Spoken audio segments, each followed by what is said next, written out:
Hey, nice sticker. Good evening, Cryptid fans. Just a little shout out All to right. the chatster there beside me, and quite a good show you've got going on over there, Sunshine. Keep up the good work. Thanks. Yeah. See, Yeah, I don't know how I missed it on Sunday. You just don't care. I get it. Oh, go to their channel and make sure. Sometimes you got to resubscribe or re-click the bell to get notifications. It's a YouTube thing. Trust me.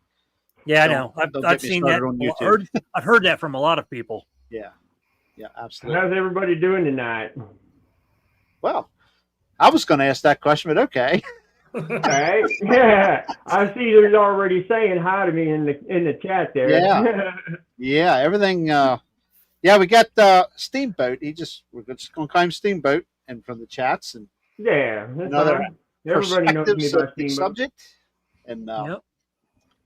we'll get going with him here in just a minute. We just want to check on the well-being of our little milkman guy down here. He's had one of them fickle days like I normally have. So Roger's on the portal potty. yeah. Yeah, Roger thinks I entered the wrong portal. That's what happened to me. Yeah, No, look here. My goodness. It was the pictures went in the wrong portal. Yeah. Yoder's here. Hey, Yoder. Bigfoot Bud. Oh, Everybody Yoder. heard of Bigfoot Bud before? There's Misty. Misty's here. Awesome. Mr. There's Noble. Uncle Pat. Hey, Got a hey. lot of good people in there. Yep. Yeah, man. Uncle Pat's adopted me.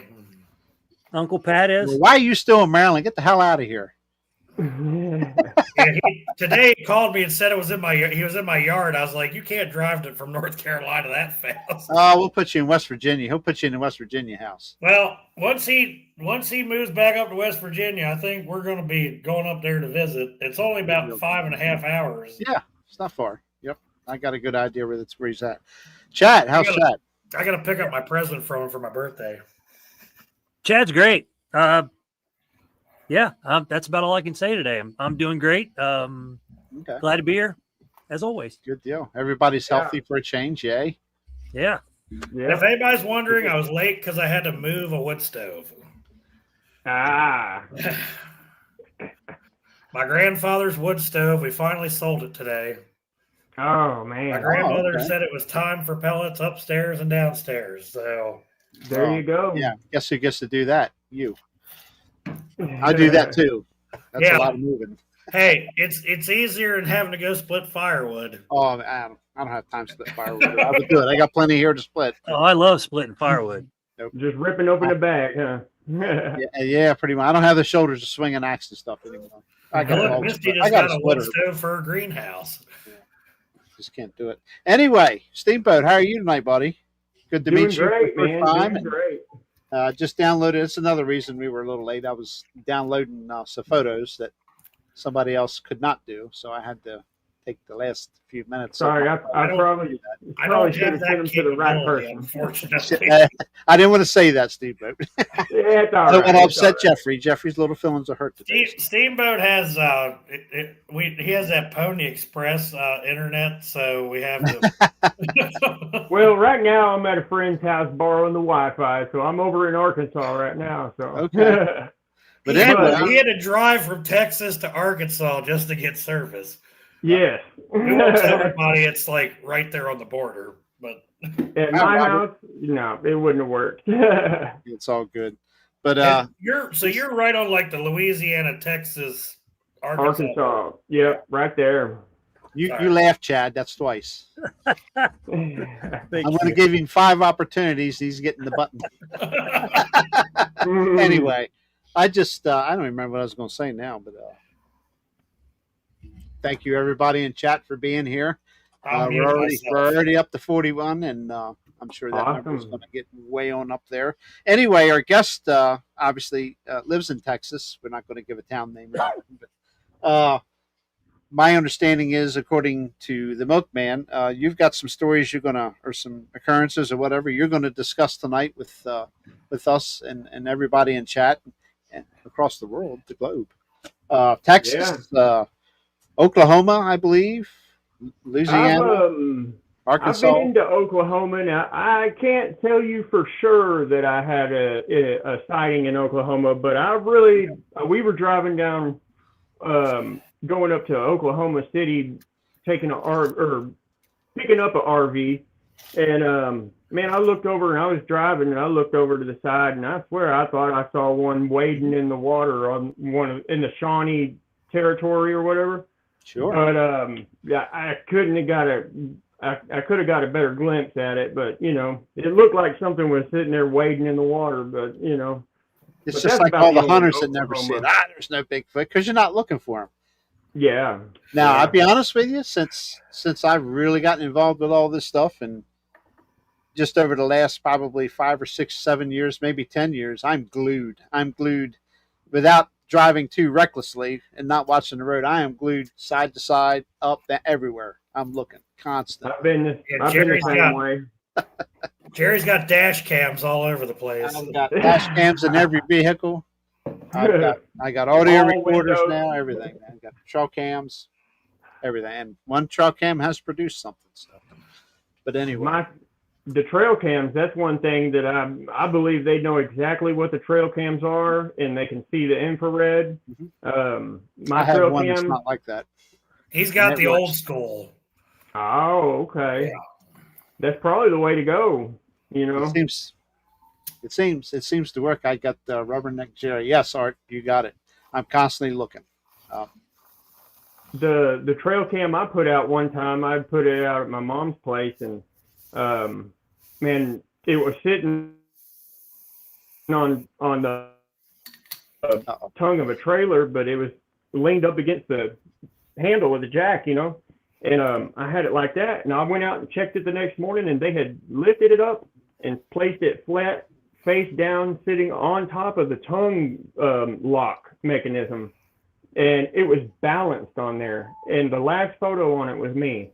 But before that, I had them pop out my SD card, and they would shut the lid back after they popped the SD card out. They did it 2 days in a row, and I gave up. I was like, I don't know.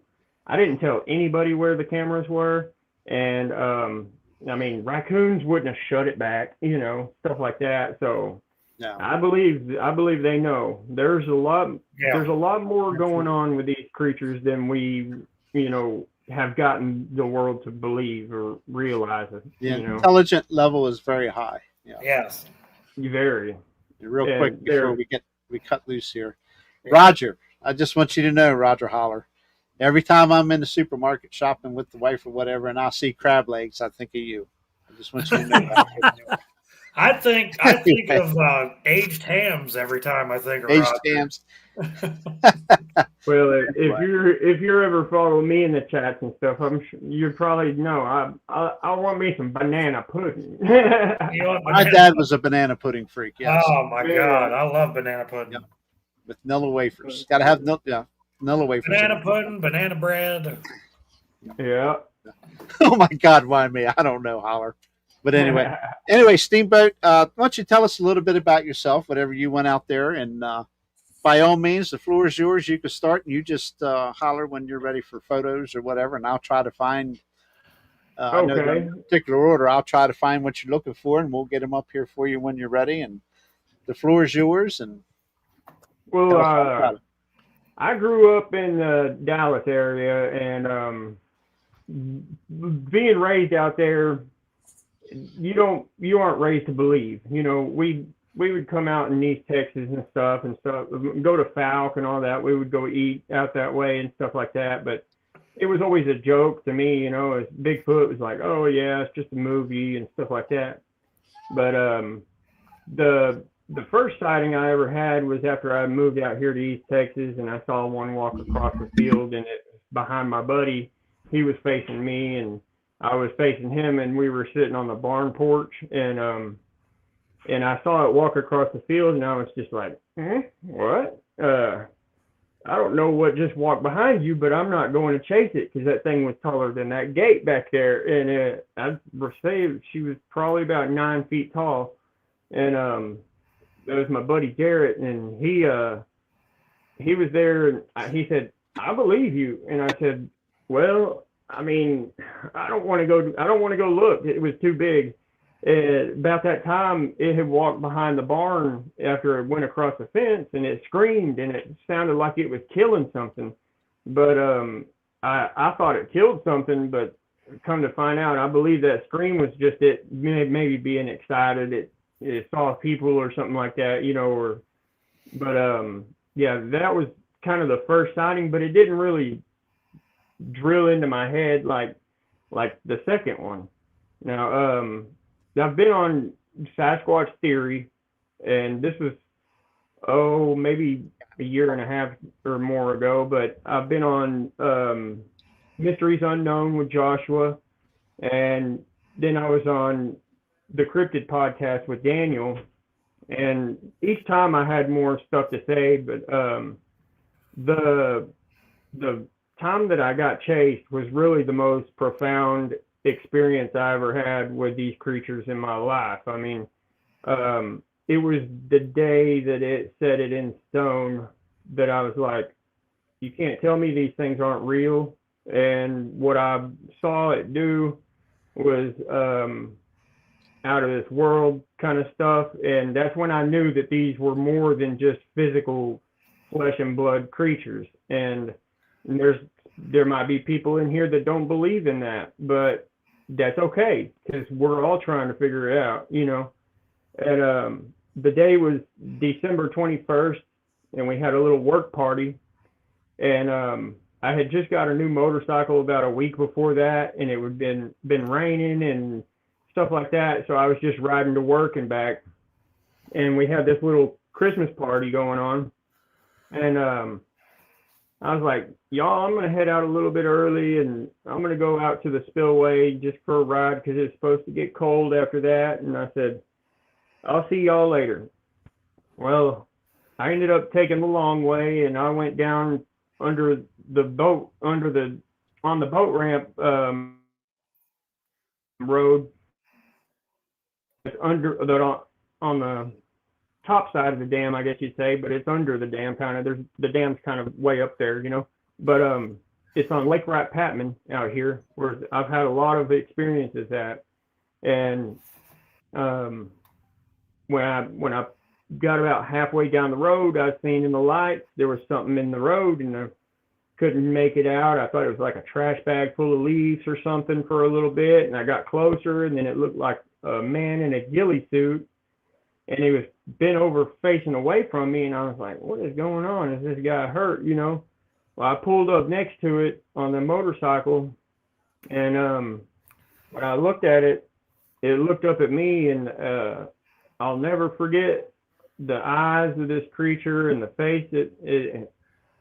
From the way I could describe it as in that form was like a mutated orangutan or something. And if you can put up one of the pictures, there's the black and white one. It's the night vision one of the one Sasquatch is a still shot from a video I got with night vision.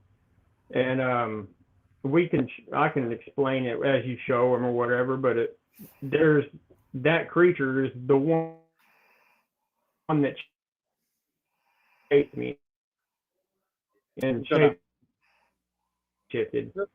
And it ended up jumping back, but it jumped backwards when I pulled up next to it, and it turned into like a llama with deer horns when it was in the grass, and it changed back into an ape and chased me, and that was the most terrifying moment of my life. I'm trying to get it pulled up here for you real quick. I'm gonna have to. That's all right. Let's see. I'm going to take these headbuds off, and I'm just going to use this on here because my battery on them is dying. Let's see. Oh, my goodness. Here we go.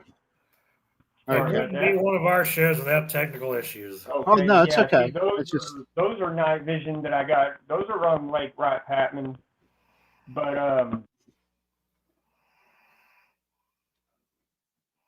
uh-oh. Don't lose it now. I'm going to lose it. Farm. Those were three creatures that, I mean, it was late at night, early morning, and there was place out there. It's called Sasquatch Landing, actually. So we took our night vision and set it on the dashboard of the car. This is ironic up here. And I don't know. We didn't really see the creatures until we looked back at the SD card later. And this is some still frames of the video clip that we got as we were turning. And each one of them, they change, they shapeshift. Yeah. And yeah, I later on found this is the best one. I like that one. Yeah, this seems to be the clearest. Or whatever. And almost every one of these photos is represented by one of those creatures, or one of those, I guess, races of the starseed people in the other photos there. Yeah. But is this the area you were referring to earlier, Jeffrey? Yeah. Exactly. Yeah, I see that. That that was the vicinity I was referring to. The other, it's got like the boxes with each category on it. It's like the reptilians. And oh yeah, yeah. Is that, you want to go to that next? Then I'm sorry. How it has like sun rays coming from female. its head. But you can see that there's a male and a female and a juvenile there. And there was nobody out there camping and stuff at that time. Here, yeah. And it was sprinkling on and off that night, and it was late at night. I mean, who's going to have their kid out there? Yeah. But, yeah, that's the clearest of the night vision photos. Definitely there's definitely something there. I don't know how well it's showing up online, but here on a computer, it's looks good here. Yeah, it's That's some pretty crazy stuff there. I didn't never think I was going to get anything like that on video. I was maybe expecting a Sasquatch or something, right. But those, yeah, that just proved to me that there's something else out there, you know. Absolutely. But, I want to go back and find those other ones you were referring to. Yeah, that's fine. The reptilian you were talking about? Yeah, there's the one, they look like reptilians. They look like the sun people, the bird people, all that.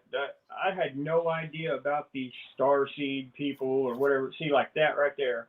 Yeah. It was just a snapshot from a video that I saw, but there's the star people, the bird people, the reptilians. I mean, almost all of those pictures that are shape-shifting are represented here. If you look at them, you can put each one into each category. It's crazy.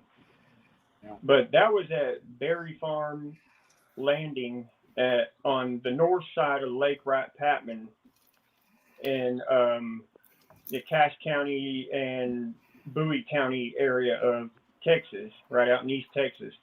Now, Lake Rat-Patman goes into the Sulphur River, which the Sulphur River goes into the Sulphur River bottoms, which is Mercer Bayou and all that, and it goes straight to Fouke. If you keep going east, you'll go straight into Fouke from Lake Rat-Patman.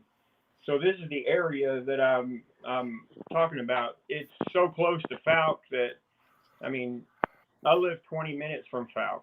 And oh, wow. Yeah. I mean, it's a really, really hot area for these creatures.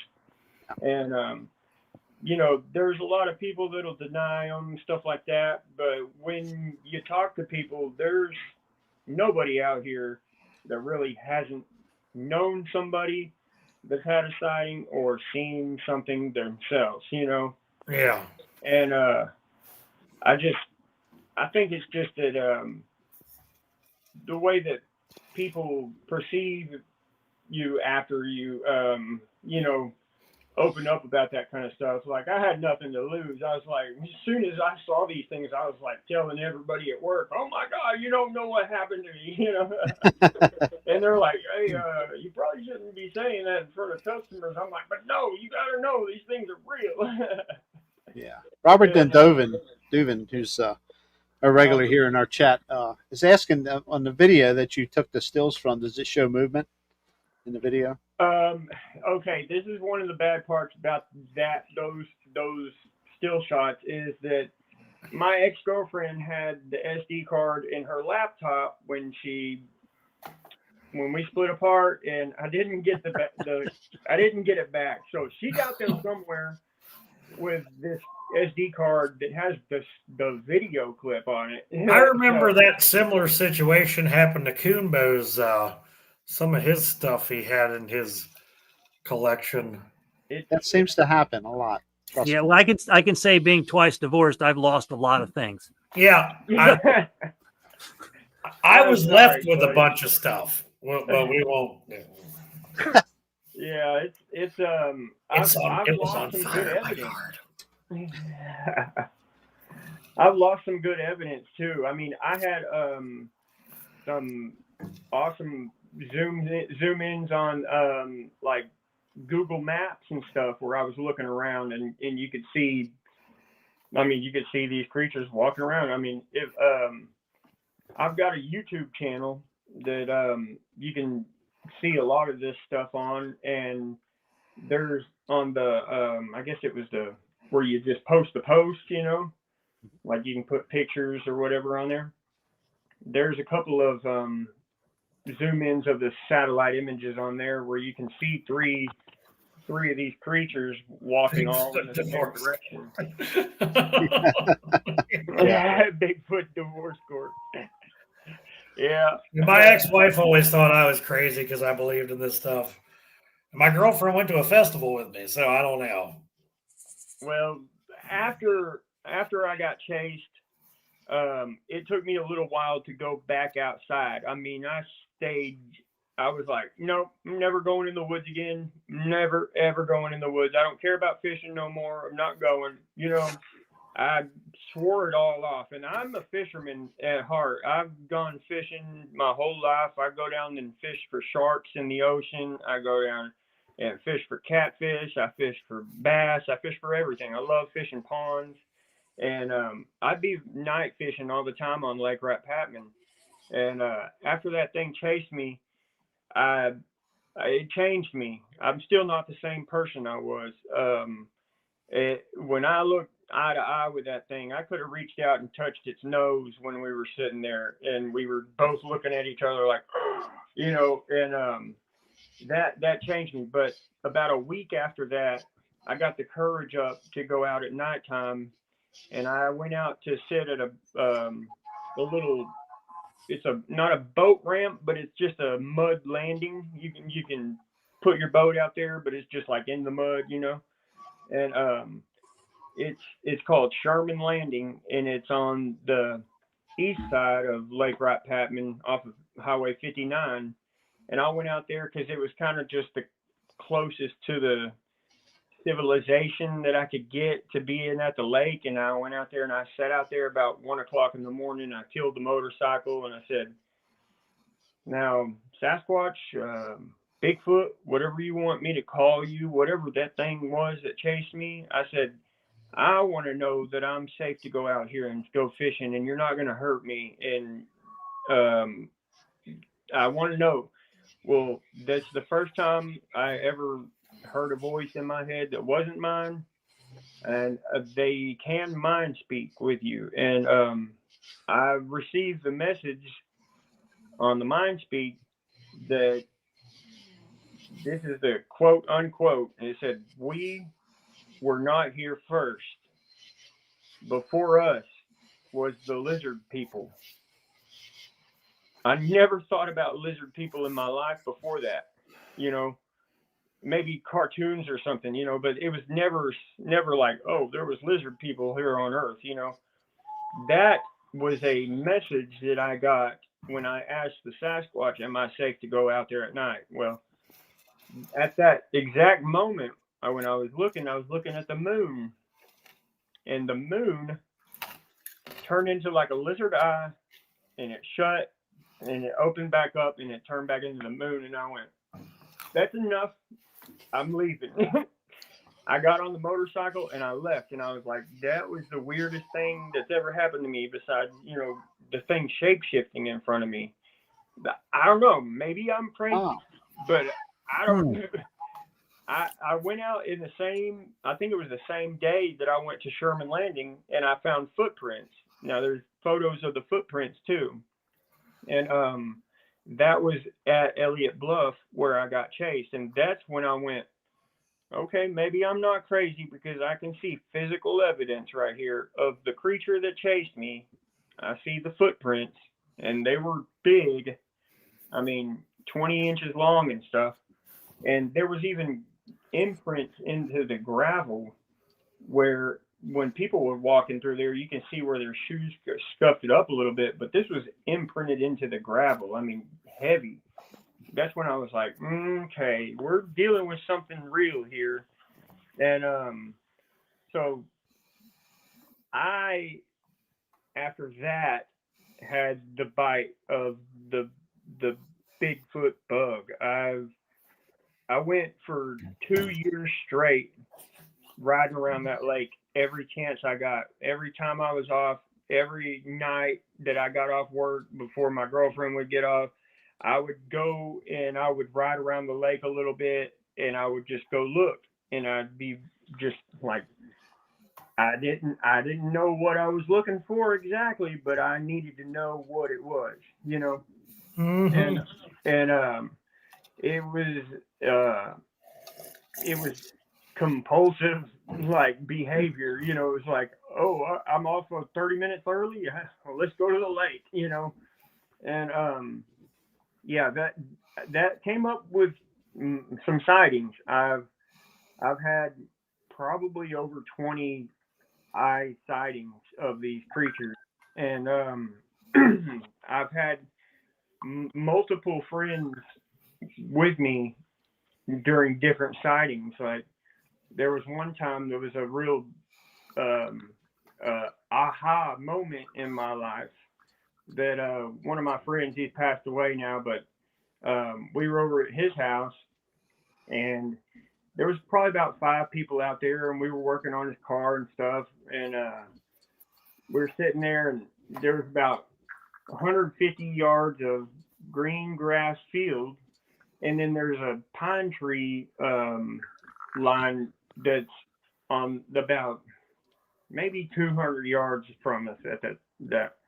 And I was like, hey, am I the only one that sees that over there? I said, look, right over there in that tree line. I said, you see that right behind that tree? It's like trying to hide behind the tree, but it's way bigger than the tree. And they're like, wait a minute. Well, hey, he's onto something. And they started looking, and all 5 of these people were going, Steamboat, look at it. And I'm like, yeah, I'm watching y'all, because this is what I was living for at the moment. I was like, I can't wait till somebody sees one and I can just laugh at them, because I know they've been talking crazy about me. And yeah, that was a great moment in my life when I had 5 witnesses and that one was what I would call a gugway. It was almost as wide as it was tall, and it was crouched down a little bit behind a pine tree that was probably 2 foot or 18-inch pine tree, and this thing was sticking out 3 feet on each side of it, it seemed like. And I was like, man, y'all see that? And we got to looking close, and it had like almost tusk-like teeth, and his mouth kind of drooped down a little bit, and I was like, what is that? You know, because I had seen the patty types, you know, and then the one that shapeshifted it kind of had more of an orangutan kind of face on it. And so I know there's more than one of these species of creatures. I don't know if they're different species, but they don't look alike. And that thing, when we were all watching it, and I'm sitting there and I'm laughing at them, and they're telling me, look, Steamboat, look. And I'm like, no, I'm having fun watching y'all, because I know about these things. I'm a knower, you know. You can't tell me that they're not real. I know, you know. So I'm sitting there watching them, and they said, it's moving backwards. And it slowly moved back into the woods from the pine tree that it was at, until you couldn't see it anymore. And I was watching it at that time. And they were like, All right, Steamboat. We're sorry, man. We're believers now, you know, and but so there's a little spot out here in Arkansas too that I make my rounds around on these back roads and all that. And one of my buddies, he's got a son. He's probably about 5 or 6 at the time. And I said, "Hey man, y'all want to go run around and look for Bigfoot with me today?" And his son was all about it. You know, he's, "Oh yeah. So we got in his van and we were driving around on the back roads, and he was driving and his son was sitting like in the middle, and I was sitting in the passenger seat, and I look over and I glance between this opening, and I saw I guess it was the female, because in this particular area they've got juvenile ones too, which I've got footprints of the juveniles in there too. That was probably the PDF file, I think it was. It might have been a video clip, honestly.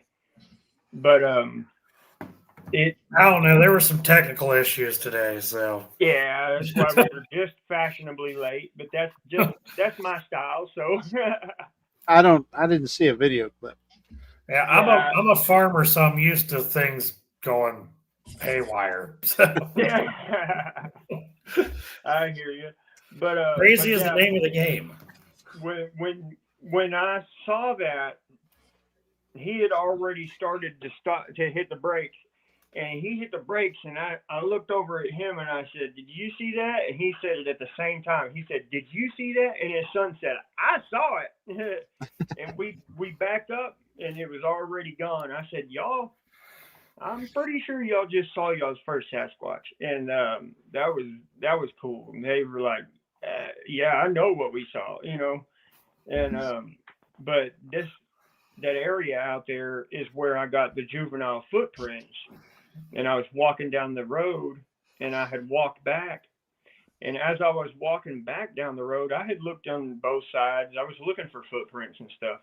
And I looked on both sides in the ditch and all that. And on the way back, when we were coming down this hill, I saw a turkey, and it came out into the road, and it looked at me, and it went back over to the side where it come from. And then it came back into the road, and it looked at me, and it went back onto the side of the road where it come from. And I was like, "What is this turkey doing?" And then when I got up to where that turkey was in the road, I look over and I thought I saw a turkey hunter in like a ghillie suit, and he was like waving his arms like this. And I was like, "Hey, I'm sorry. I didn't mean to disturb your hunt. And I have no idea you were out there." Well, he never said anything back, and he didn't really go like, "Okay, yeah," or whatever, which now in hindsight, that wasn't a turkey hunter. That was the female that we had seen. And she was trying to distract me because about 50 to 75 yards around the corner right there was fresh tracks from a juvenile that were small as my hand, but they were deep into the sand, and deeper than my footprint was. And so these things, they grow fast. I know that. And it had to probably be a year or maybe 2 less, you know, I don't know, maybe a year old. And it was the size of probably a 5 or 6 year old footprint, but there was no houses around there. And you could still see the water drips from where this thing had just come out of the water and walked down the ditch where it was real soft because there was rocks all over the road. And then the drainage ditch right there, it was like real soft sand, like a beach. And so I got like 6 or 7 footprints in a row. And I wish I would have had some plaster with me, but I didn't have any with me. So I got it on picture, but I got it on video. You can find all this on my channel. It's at Steamboat TX. I'm sure we can post it up whenever, or somebody can put the link in there, I guess. Gary Spikes will be on it shortly, I can promise you. Yeah. Yeah, Gary is on the ball, man. The king, yeah. Yes, he is. But yeah, it's a short video, and I've got a playlist on my channel it's all my cryptid encounters and stuff like that. So Cool, if y'all very want cool. to check that out, it's pretty cool. You can sit there and get lost for a few hours on it, you know. Hey, what's the name of your channel, Steamboat? I forget, even though it's just Steamboat. It's just Steamboat. It's very creative. Channel search with the filter, you can put at Steamboat TX with no space, but it's just Steamboat. You know, you'll see me with a cowboy hat on. That's my picture on there. But I don't have Pixie with me today. Pixie's my mini dachshund, and she's usually with me. But we got big dogs over here where I'm at, and I was using the Wi-Fi, so I was like, I'll leave her back. Don't even. Okay, here's public announcement. The Milkman House has adopted another dog. Oh goodness. Yeah, we now have a lab. My beagle, who's an a-hole, and a miniature Bernedoodle. So, all right, we now have a third dog. Congratulations! Thanks. She's been here for about since Friday. I thought it was 2 weeks. That's good. Friday was when we got her. Pixie's pretty known on my channel. She's one of my most viewed videos and stuff. She always gets the views like that. But she'll be with me. I'm going to the 25th anniversary Bigfoot conference in Jefferson, Texas. So cool. Yeah, I got the green light to take Pixie with me. And so that's going to be fun. So, but, yeah, if y'all got questions, y'all can leave me along, or I can just keep on talking. But I've had so many encounters out here. The story gets so deep that I've had people that have gotten mind speak, and while I was sitting there with them, of these creatures' names and stuff, and how many of these creatures are around Lake Wright-Patman. Wow. These people have no reason to lie. I had just met one of these people the day that she was communicating the mind speak to me, and I was like, okay, you've got no reason to lie about that. But we've confirmed with footprint evidence and sightings that on the Jackson Creek park area of Lake Wright-Patman, which is on the south side of Lake Wright-Patman, kind of across from where the berry farm is. It's a big lake. It goes it's got islands and everything on it. And it's all Army Corps of Engineer land. Yeah. There we go. Yep. Here we go. Yeah. And imagine that. Right with Falk and all that. So, that's a big tell, and that's what I was thinking. I was like, these are a lot of these creatures out here, and why do they have it all? A lot of the places that used to be open and stuff are all shut off and all that. But there is I've seen him, and a lot of people are like, holy crap when I say this, but there's a male at Jackson Creek, and he's about 13 or 14 feet tall. And his footprint is 22 inches. And his name is Lansford. And this was mine spoken to a person that I was camping over by whenever I was down there doing some research and stuff. And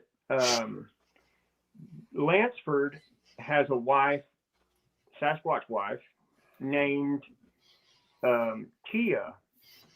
And Lansford and Tia have a daughter named Leah. Now, Tia is about 9 feet tall.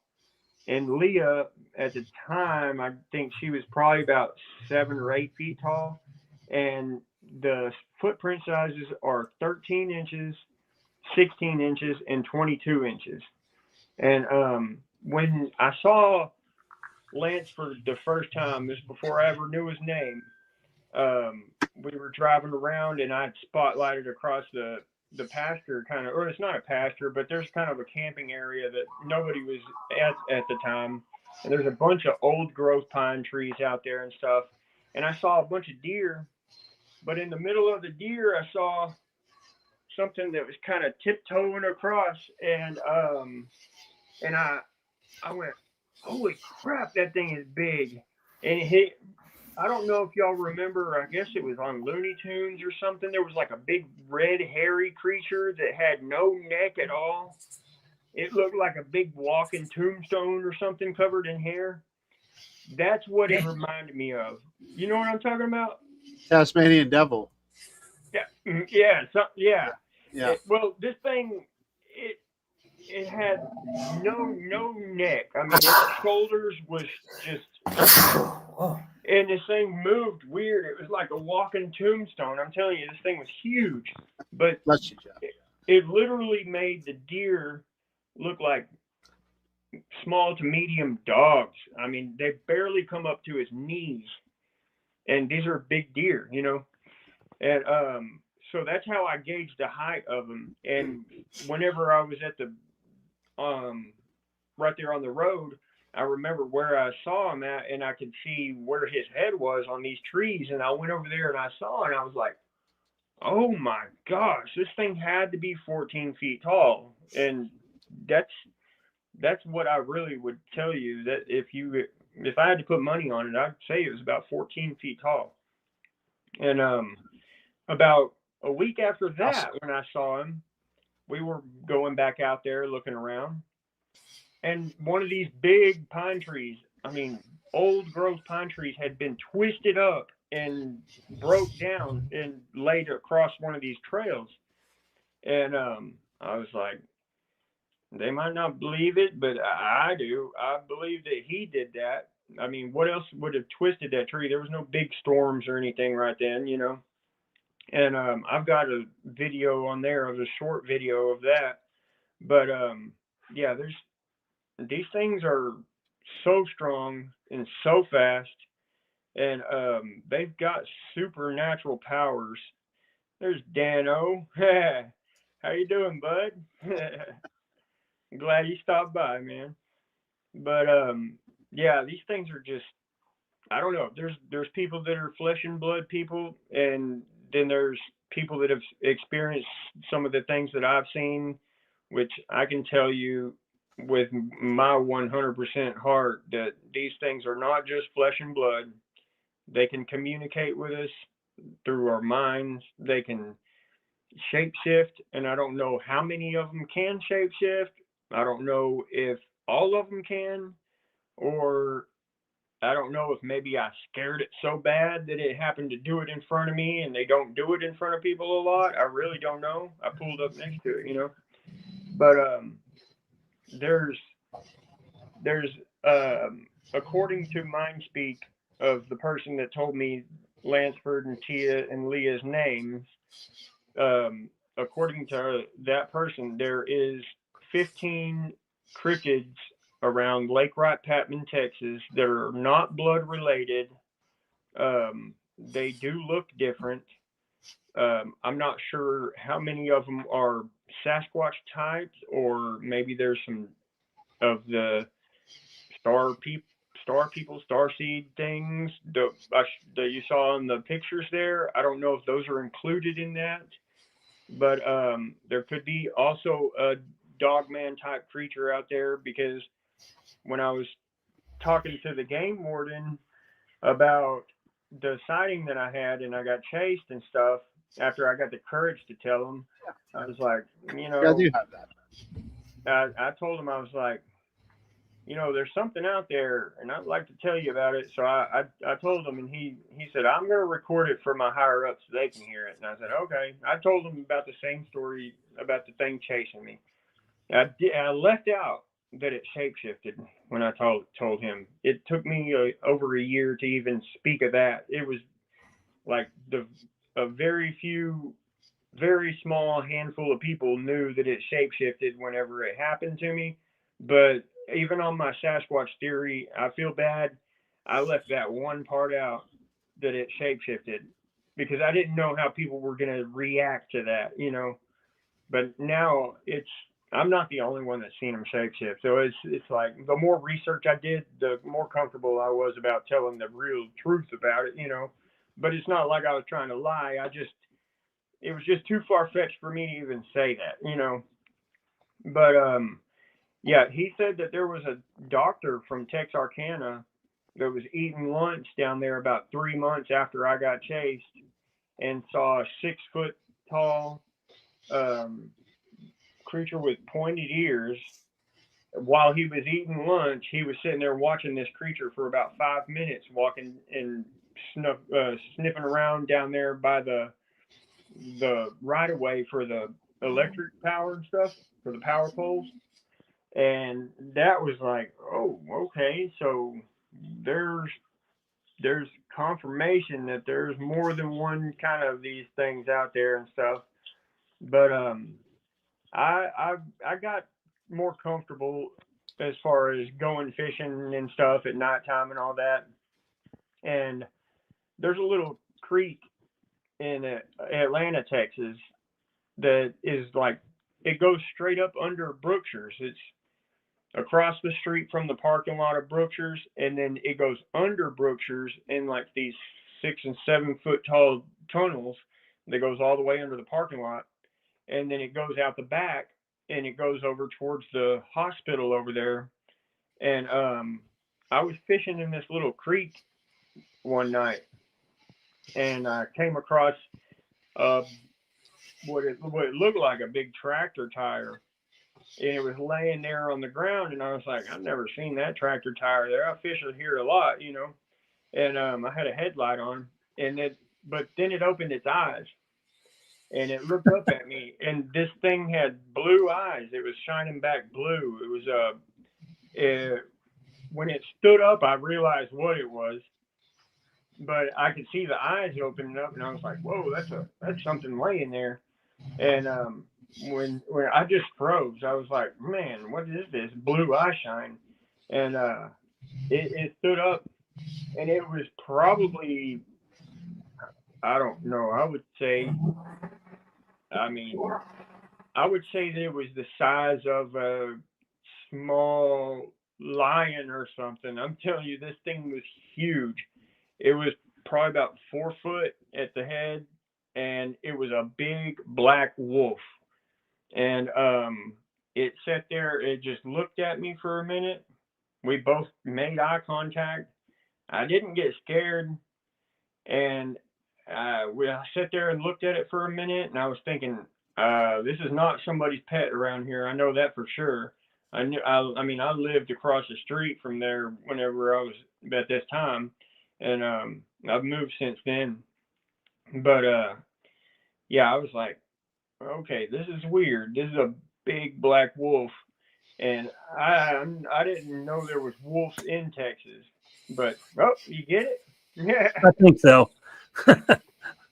But yeah, that wolf just slowly turned around, faced his back towards me, and walked straight off into the woods. So after that, I was with one of my buddies a couple of nights later, and we went out there where that wolf was. I was like, man, you got to come see this thing. If it's still out here, it wasn't aggressive or anything. So I said, I'm not really afraid to go look for it again. So we went out there. We had some little cheap LED lights from Walmart. You know, they were about dead when we were walking out there. But we went down the trail a little bit where it went, and we come to a big X in the path. And I'm talking about a X of tree branches or tree trunks that had been placed there in about a 20-foot tall X where right across this trail. So we walked straight up under it, and we're looking up at this X, and we heard whoop. Yeah, his pet wolf. But we heard whoop, and I said, oh, did you hear that? And he said, yeah, it's time to go. I said, yeah, our lights are definitely not bright enough for this. We couldn't see 4 feet in front of us. And that was in the area we were looking for the wolf. But now I was fishing there, maybe a month later or so, and I got to seeing something kind of a silhouette across the creek where I was at, and I was sitting there and I was like, I didn't see something standing there earlier when I was looking. So I kept my eye on it, and it eventually moved over behind a log, and I could just see the top of its head after that. But this one, I would say that this was a Sasquatch type creature, but it was about 5.5 feet tall, and it had real sandy brown hair. But this thing had almost straight cut hair, like it was like cut, and I don't know, that was a new one to me when I saw that, and I was like, man, because I saw it standing over by that pine tree, and I was like, okay, I'm going to keep my eye on that and make sure it's just, not just me seeing things, because there's like Milkman, when I sent you the pictures, I told you that there's a couple in there that are actually a stump, and I just happened to take the best blob squatch picture that I could. Oh, yeah. I went out there just to do that. It was to show everybody that it's very easy to make a stump or something like that look exactly like a Sasquatch, and you're like, oh, you got a good picture, and I'm like, that's a stump, but I know that, and I would never put an evidence out there and say that was an encounter or anything. I would never do that. But that was one of my scientific researches, as far as I want to see how close of a shot that I can. Yeah, that right there made a very good point of how you can mistake something very easily. Yeah. Well, if you didn't tell a lot of people that was a stump prior to taking that picture, they'd be like, oh yeah, I can see the face right there. Like, yep. Exactly. You can see that it's like got a cone-shaped head and the shoulders, and it's like, Hey, all you got to do is circle it. Yeah. And I mean, you just got to throw up that, trademark red circle. Yeah.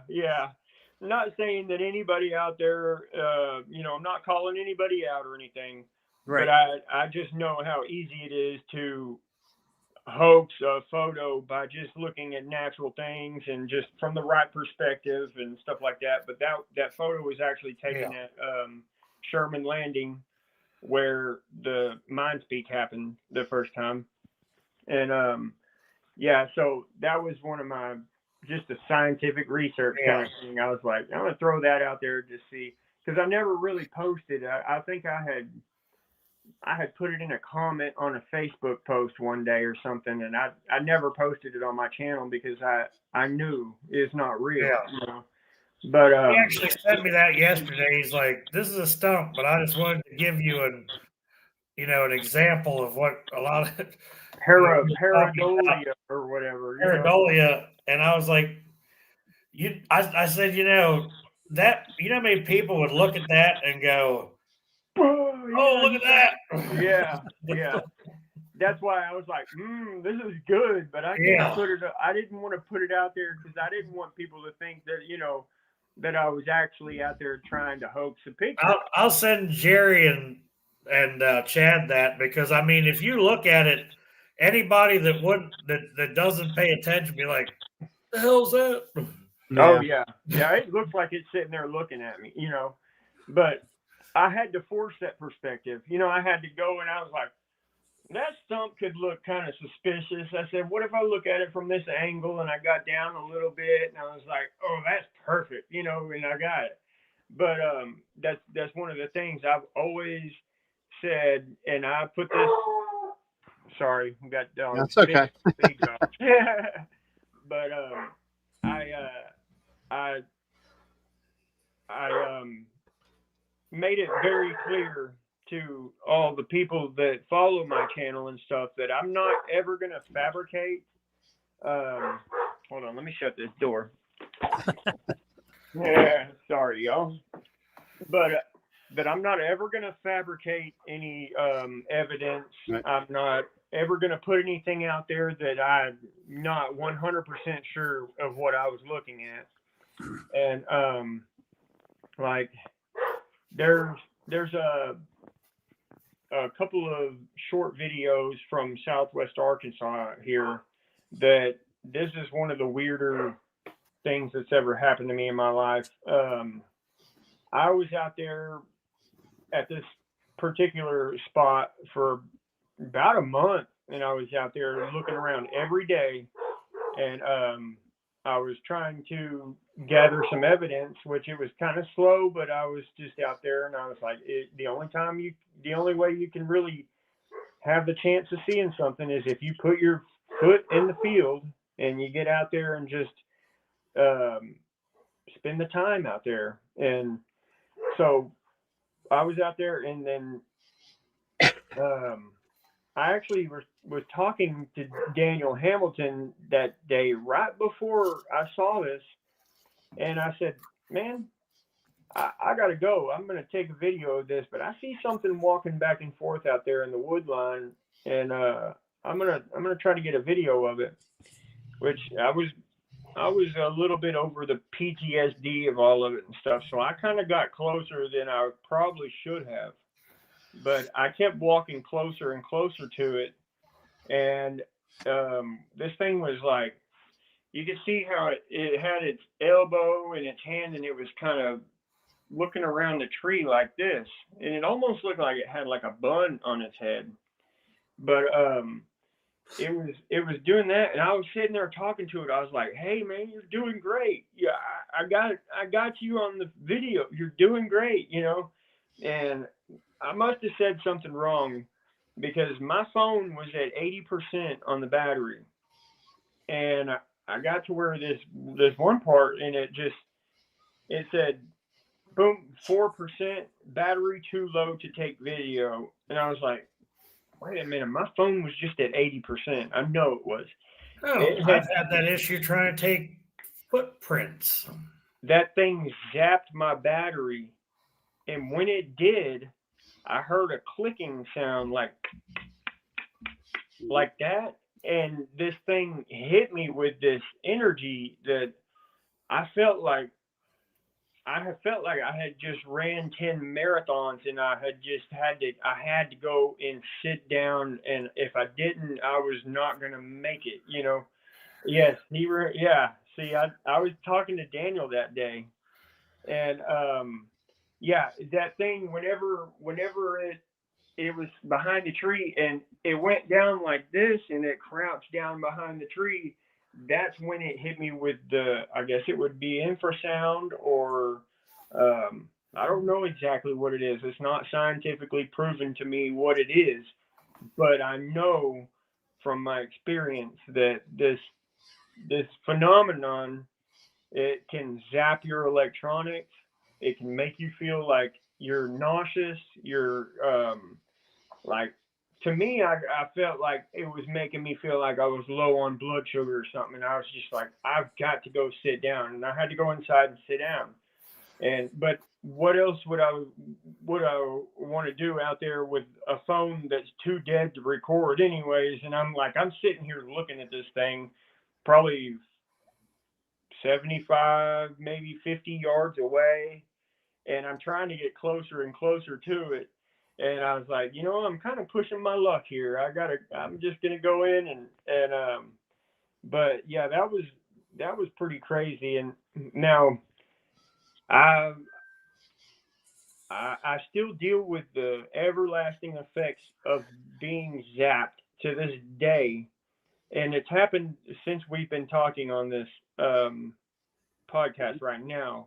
But I have like maybe 12 or 15 spells of like the most realistic deja vu that you've ever had in your life.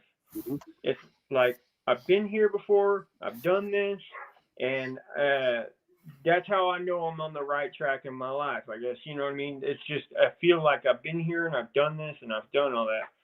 But it has happened since that day numerous amount of times a day, and it has not gone away at all. Like, I'd be sitting there every 45 minutes to an hour. I'll go, man, I've done this before, you know, and it takes my concentration away a lot of times from what I'm actually doing. It's like, it's so vivid that it's like, what was I even doing now? Because I just felt like all of a sudden I was just like, man, I've done this before, you know? And I don't know. I contribute that to the let's see. Went back and watched it and hit play. And, oh, really? He said he watched it once and went back to watch it, and he hit play and said, video not available. And a few minutes later, his phone died. Wow. Damn. Daniel. Wow, man. That's pretty wild. Just gave me goosebumps, bro. Like, I believe when Daniel says something, I believe him. I don't knock it at all. And that, for him to tell me that right now, just, yeah, I got goosebumps. Something's going on with these creatures that we don't know. I mean, we can't scientifically prove. I guess I'm just lucky enough since like the 8 years or so I've moved out here that I've just been put in the middle of these things and put with all of these experiences. And the more I talk about this stuff and on my channel and stuff, the more people that I know in this area in everyday life will come up to me and be like, Steamboat, you won't believe I saw something today. And I was like, tell me about it then. And I had somebody come up the other day and she was like, I saw something today, Steamboat, and me and my mom both saw it. And we were going down the road and we saw something up ahead, and we were like, it walked across the road on 2 feet, and we both looked at each other like, if you didn't see it, I wouldn't have said anything, but you said something and I saw it, and I was like, so they both confirmed what they saw. There's another sighting out there. It was near Jackson Creek, kind of on Lake Wright-Patman, and I would probably say that was maybe Tia or Leah, one of the smaller ones, but Lansford's way too tall for what they said. But yeah, that. Hey, Steamboat, comes up every day. I'm gonna ask you 2 questions that get thrown around in our chats. Have you ever been hit by lightning? No, but I've been shocked with 220 volts on a rooftop. Okay. Have you ever had a near-death experience? Yes. Okay. I've had 120 stitches in my face. I've got 3rd-degree burns on my back and on my leg from a motorcycle wreck, and that was one wreck. I was doing things I probably shouldn't have been doing that night. It was a Halloween night. And I was out having too much fun. But another motorcycle wreck I had, same kind of experience. I was having a little too much fun at my buddy's house, and we were out there. I was out there doing donuts in the creek on my $13,000 Harley Davidson and stuff. But I ended up going a little bit too fast on this gravel driveway, and by the time I hit the brakes, I was like, ooh, and I slid for about 100 yards and kept it upright. But as soon as I hit that pavement, the back end of it kicked up, and I went down into the ditch across the street, and that bike went on top of me, and I hit the embankment, and I've got a titanium clavicle. My scapula was broken in 3 pieces. My L1 vertebrae was broke. 5 ribs were broke right here in multiple places, and I punctured my right lung. And yeah, so wow. And that's, I mean, I'm like, I don't want to say it like I'm a cat, because I think I'm past 9 lives. But well, the reason I ask that is it seems like a lot of people in a lot of the shows, ones we've done, ones that did Jerry and Jeff did before me, and old woodwalkers, a lot of the people have had those, death or lightning experiences. And what I've always said is I wonder if it's a vibration thing or if it's an electrical thing that you can, it changes your system a little bit and you can see on a little different plane than other people. You know what I mean? Exactly. Like I've wondered myself. I've never seen anything like that. I've only had handprints, but of all the people that I've ever listened to, everybody, there is a large amount that have been, hit by lightning or a near death experience. And it's really, it kind of makes you wonder if that's, if it's throws that electrical system in your body off a little bit. I'm also a guy that believes in dimensions. So, they're hard to explain, but there's got to be something more out there than what we can actually see. Because of course. I mean, I've seen orbs. I've seen them shape shift. I've seen the Sasquatch shape shift. So stuff like that. But it did cross my mind. Like, man, is there something that can impact our life to where we can see these things, or is it that everybody can see them and they just only show themselves to some people? Well, think about this, because I was watching a show the other night about cats. I have a cat, so I like to know why my cat. I got a cat. Why my cat stares blankly at a wall, or just stares at stuff. And what they're saying is that cats possibly see things that we can't see. Just like when you're a kid, and sometimes somebody will have a kid that has an invisible friend, and you're kind of wondering, is there really something there? Because their minds haven't been, polluted with a lot at that time. Maybe they're actually seeing something. Cats, dogs do it too. You ever seen a dog's hackles go up and it starts barking while it's in your house? I mean, what's it see? So maybe this is all kind of related, that when you get a near-death experience or struck by lightning or whatever, some people might just be born that way, a higher electrical output than the other people. But maybe that's part of this. Maybe people are seeing things because their electrical currents in their body are higher or lower. I don't know. It's just maybe the level of perception that somebody has of the world around them could be, like, if there's really non-player characters, like NPCs walking around, or if there's like, I don't know if anybody in here knows like about numerology and stuff, which, I mean, some people shut me down when I talk about it a little bit, but I think that there's something going on with this. Numerology is if you get your birthday and you add up all the digits, and then if they come to a 2-digit number, you add those 2 digits up, and then you get a 1-digit number. So if you add my birthday up, it goes straight to 33. But if you look up the rules in the numerology, there's 3 numbers that you don't reduce down to a singular number, and it's 11, 22, and 33. So there's 1 through 9, 11, 22, and 33. 33s are supposedly one of the most higher perception of what's going on in the world around them. It's like, I feel like even if I'm in an enclosed area, I can pretty much feel what's going on across the street in the house. It's like, yeah, there's people over there, or no, there's not, and it's different. I don't know.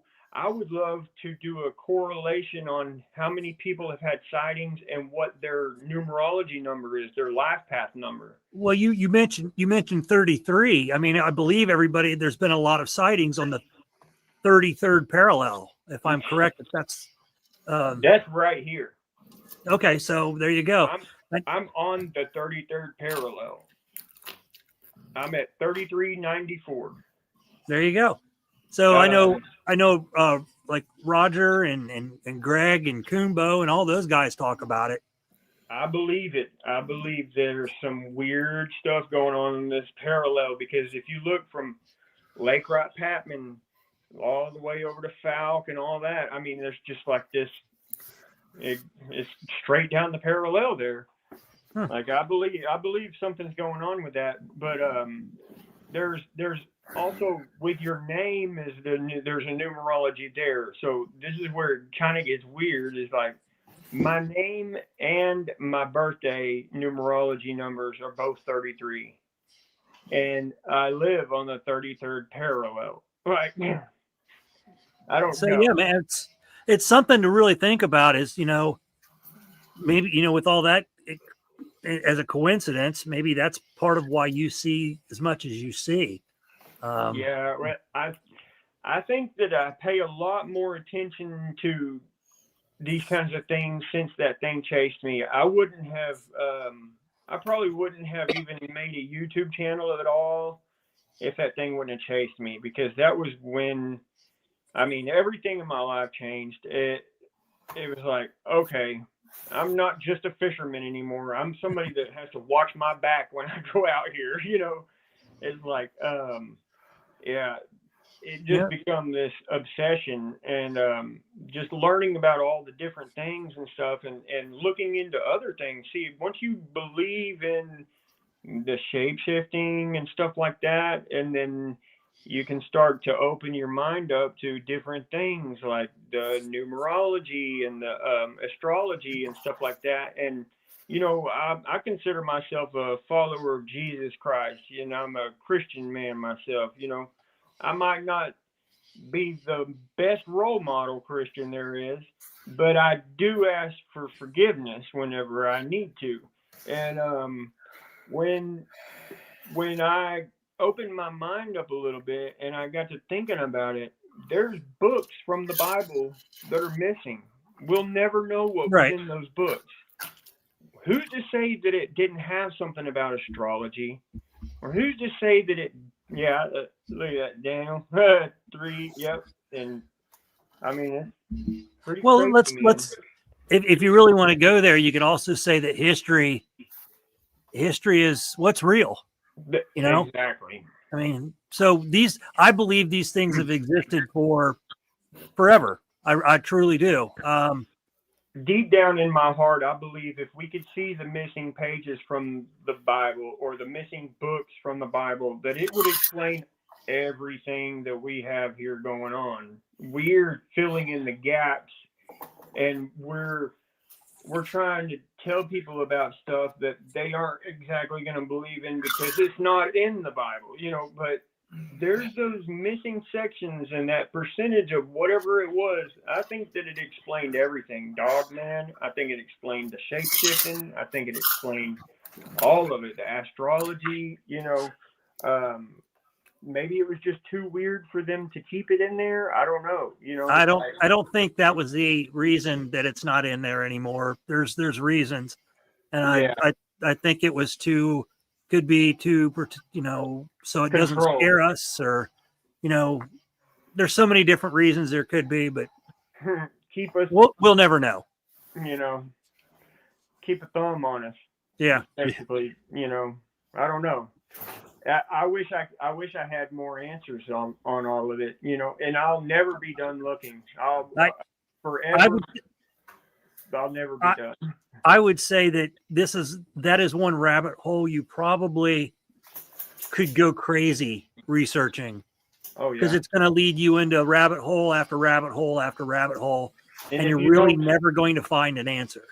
And if you don't want to learn 14 new languages, you aren't going to really go through, exactly. hieroglyphics and all that, Exactly.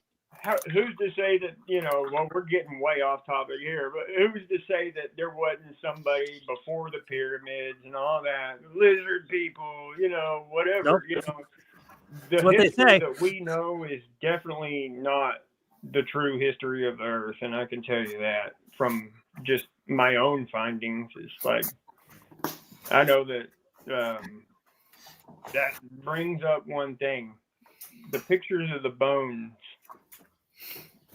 The giants? No, I don't know. I wish I could get Dr. Meldrum to look at one of these bones I have, because this bone is. It looks like what would be. Yeah, Jerry's got pictures. I got pictures coming right up of that. Sorry. Looks like what would be in our finger or one of our foot bones. But if you hold it up to your finger, it's 1.5 times as big. And I don't know. This thing could have come from a dinosaur. This thing could have come from anything. But the spot where I found it is the spot where they had the juvenile and the footprints and the mother waving her arms and stuff like that. So I'm not convinced that there's not a smoking gun right there. Exactly. That bone right there. It seems to be fossilized, but you can even see where the little ligaments attached onto the bone right there and stuff. And it is broken, like it got chewed on by something or something. But that, I don't know, man. I'm not convinced that it's not from a large primate. And I wish I could have it looked at by somebody that would know, you know. But maybe one day we'll figure it out. Maybe not, you know. But I do have that specimen. I've got that, and then there's another smaller one that's kind of like it. But yeah, that I don't know. When I found that, I was like, that's weird, because I was thinking, I Google image searched it, and it would never come back with a correct species or anything like that, and it would like break Google down. It would be like, there's no results for this. Google AI can come up with no results for this and stuff like that. And yeah. Did you ever think about taking it to like just a normal forensics expert to see if they could maybe look at it? I mean, again, there's no professional Bigfoot people. No, we're all amateurs. We're all looking, you know, there's nobody that you can call a professional, but you do have, or scientists that can look at that, and you don't tell them what you think it is, just ask them what they think it is. Exactly. Yeah. That's why, I mean, I don't even know really where to start with all that. You know, if I could find somebody that would be able to answer anything, I would definitely be able to, you know, or I'd be willing to let them see it or meet up or whatever. You know, if anybody can run tests on it or anything, you know, I mean, you never know. I mean, I've had some of the strangest luck in the world. My mom tells me that I live in some other universe or something, but it's like, hey, I've been accused of that too. Don't feel bad. I've had some of the strangest things happen to me in my life that I wouldn't doubt it if I had the smoking gun of it. You know, it's like, no, I've had the Sasquatch bone the whole time, you know, like, I really don't know. But it did come from an area where I've had multiple sightings, and I'm a rock hound at heart. I love to go look around for rocks and stuff. And that's a question I was going to ask that was way back in the chat. You ever find arrowheads? Yeah, where I find them, they're mostly like chipped, broken pieces and stuff. I've never really found a real complete good arrowhead, but there's a lot of people that go out here and look for stuff like that. But I'm more into looking for like the fossil kind of stuff and maybe even like gemstones and stuff like that. But yeah, there's a lot of arrowheads in the area. That's one thing I really hadn't been too lucky about. But oh, there's a question. Renee wanted to know if your dog Pixie's ever found bones. No, but you just brought up a good point where I was going to talk to you about gifting. The Sasquatch's gifting. The first time I was gifted, I had pulled up to my regular spot. This was I tried to be as predictable as I can whenever I go out and do this research and stuff. Try to do the same time, take the same path, all that stuff. Yeah. Ride the same motorcycle, sit there and smoke the same cigarette, you know, sit there and just, you know, walk around on the same trail and come back. Now, when I started getting gifted, the first thing that I had ever gotten gifted was I had walked down the trail a little bit looking for some footprints and stuff. And this is already after I found footprints in the area and stuff. So I was like, you know, I might as well go look around. And I come back and there's a metal ring leaned up against my motorcycle tire from a small pail or like a whiskey barrel kind of ring, you know, where they would build the buckets and stuff out of the wooden slats and stuff. And it was leaning up against my bike and there was nobody else out there. If they were on foot and they were sneakier than I was. And I didn't hear no cars pull up. I didn't see, and I'd make it a point to not get more than the eyesight from my vehicle when I'm out doing this stuff. I still haven't gone 500 yards into the woods to this day since that thing chased me. And I'm gonna stop you there for a second. I still do that, and I've had some interesting stuff happen. I have been bluff charged too. Yeah, that was an experience, and that was at nighttime. But the gifting, don't let me get too far off topic here. I'll tell you about the bluff charge. Oh, we're the kings of going off the rails. Don't. I love it, man. That's Robbie and DA. Yeah. Oh, we've dynamited the tracks a few nights on there. I don't even want to. Yeah. Man, anyway, go ahead. Such a great community of people on YouTube and stuff. This YouTube is really what has made all of this knowledge accessible to us. And man, there's such a good people out there, man. You know, you got the jerks and stuff like that. You can you throw that to the side. But there is some really good knowledge, really good people willing to do whatever it takes for you to understand and stuff like that. And just like y'all, man, I really appreciate being here and talking with y'all and having somebody just listen to my point of view. And, you know, Milkman, you've been awesome. Shoot. I sit there, we talking so many different chats. Steamboat, I got there's a question in chat for you. I don't know if Jerry's busy, but I'll bring it up. This is from our Aboriginal friend down in Australia. Okay. He says, Steamboat, Koe, that's like, hello.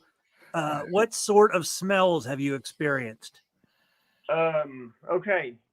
I have smelled the wet dog, decaying garbage, rotten meat smell before, but it was never connected to a sighting at that time. Okay. But when I walked into it, I was like, oh man, it was just like, I mean, just like you shoved your face into a garbage truck and then it was dying meat on top of that, you know. And maybe even under a fishing pier. It was bad. I've smelled that kind of stuff a few times too back on the farm, and not anywhere near with 40 wet dogs trying to eat it. Yeah. And I've smelled that before, but also I've smelled some sweet smells out of and it's like you can't tell where they're coming from. It'll just come right across and you'd be like, what is that? It was like maybe cinnamon or maybe like, what was it? You know how the rosemary and stuff like that smells? You can get the plants and just like that, and you smell them. And, but it just comes out of nowhere sometimes. And I think that these creatures can actually give you pleasant smells or bad smells, depending on your energy. And that's one thing. I think that they can read my energy and that they know that I'm not out there to do them harm, you know. And even if I'm carrying a weapon, I will tell them, look, this machete, it's not to cut you. It's just to make sure that I get out of here safe, you know. And if anything does happen to try to hurt me, I will use it in defense. But I'm not coming out here to hunt y'all, and I'm not coming out here to just come and kill anything. I say, if y'all don't touch me, I won't touch you, you know. So, and I believe that they are very coherent and they know exactly what we're thinking and what we're saying. And if you want to go out in the woods and sit there, and you might feel crazy the first few times you do it if you don't get anything back or whatever, but if you go out there and just talk to them, I go out there and I'll tell them, hey, it's your friend Steamboat, I'm back. I'm your good friend Steamboat. I just want to see y'all. Are y'all here? You know, and I found out that one of the best ways that you can tell that they're in the area is you get little pebbles thrown at you or right at your foot and stuff like that. Well, and, you know, Steve, yeah. you and I talked about how I've been out in the woods. I haven't told you all the stuff that's happened to me, but being out in the woods, I mean, you can be hunting, you can be armed, but as long as you have that mindset of, you know, respect, and you're not, I'm just here to, you know, do my thing, you can walk around the woods all day hunting and you still have activity, because that's happened to me. Yeah. Just as long as you're not coming into the woods with I'm the biggest, baddest MF, or if it flies, it dies, it falls, it crawls, whatever, you know. Yeah. You know, you don't survive for thousands of years or whatever, you know, by being stupid. They know what they're doing. They know how to let us know they're around. You know. Here's a question I wanted you to answer. Northwest Native Tracker was asking about the airheads, if they were newer looking or if they were like the Clovis points, like the older style broad, like the airheads. There's a lot of people. It was back there. I just happened to see it. Yeah, I don't have the chat pulled up. I'm actually watching y'all and stuff on the screen. So I'm sorry, y'all, if y'all been trying to get a hold of me in the chat. Oh, you're fine. I'm here to talk, and I'll probably rewatch it and watch the chat, and I'll probably throw some comments. And then we'll realize we missed something later on, but yeah. Yeah, but I know I've probably got some friends watching and stuff, and if y'all hollered at me, I love y'all and thank y'all for watching. So, but yeah, I personally, in the area that I go, mostly find the Clovis kind of points and stuff like that, which a lot of people out here don't look for them, and they're like, oh no, that's not an arrowhead. Oh yes it is. You know, there's a prehistory to this area of the natives and stuff, that the Native Americans that we know that flint napped and stuff like that, were not the first ones here. I know that for a fact, because I can find these older arrowheads that have been tumbled in the riverbed for millions of years, it seems, you know, because it takes a long time for that rock to wear down like it does, or to where you can still see the shape of it, but you can't see exactly the you know, the naps and all that, which is not, most of them aren't even flint, is the thing. There's a bunch of different stuff here.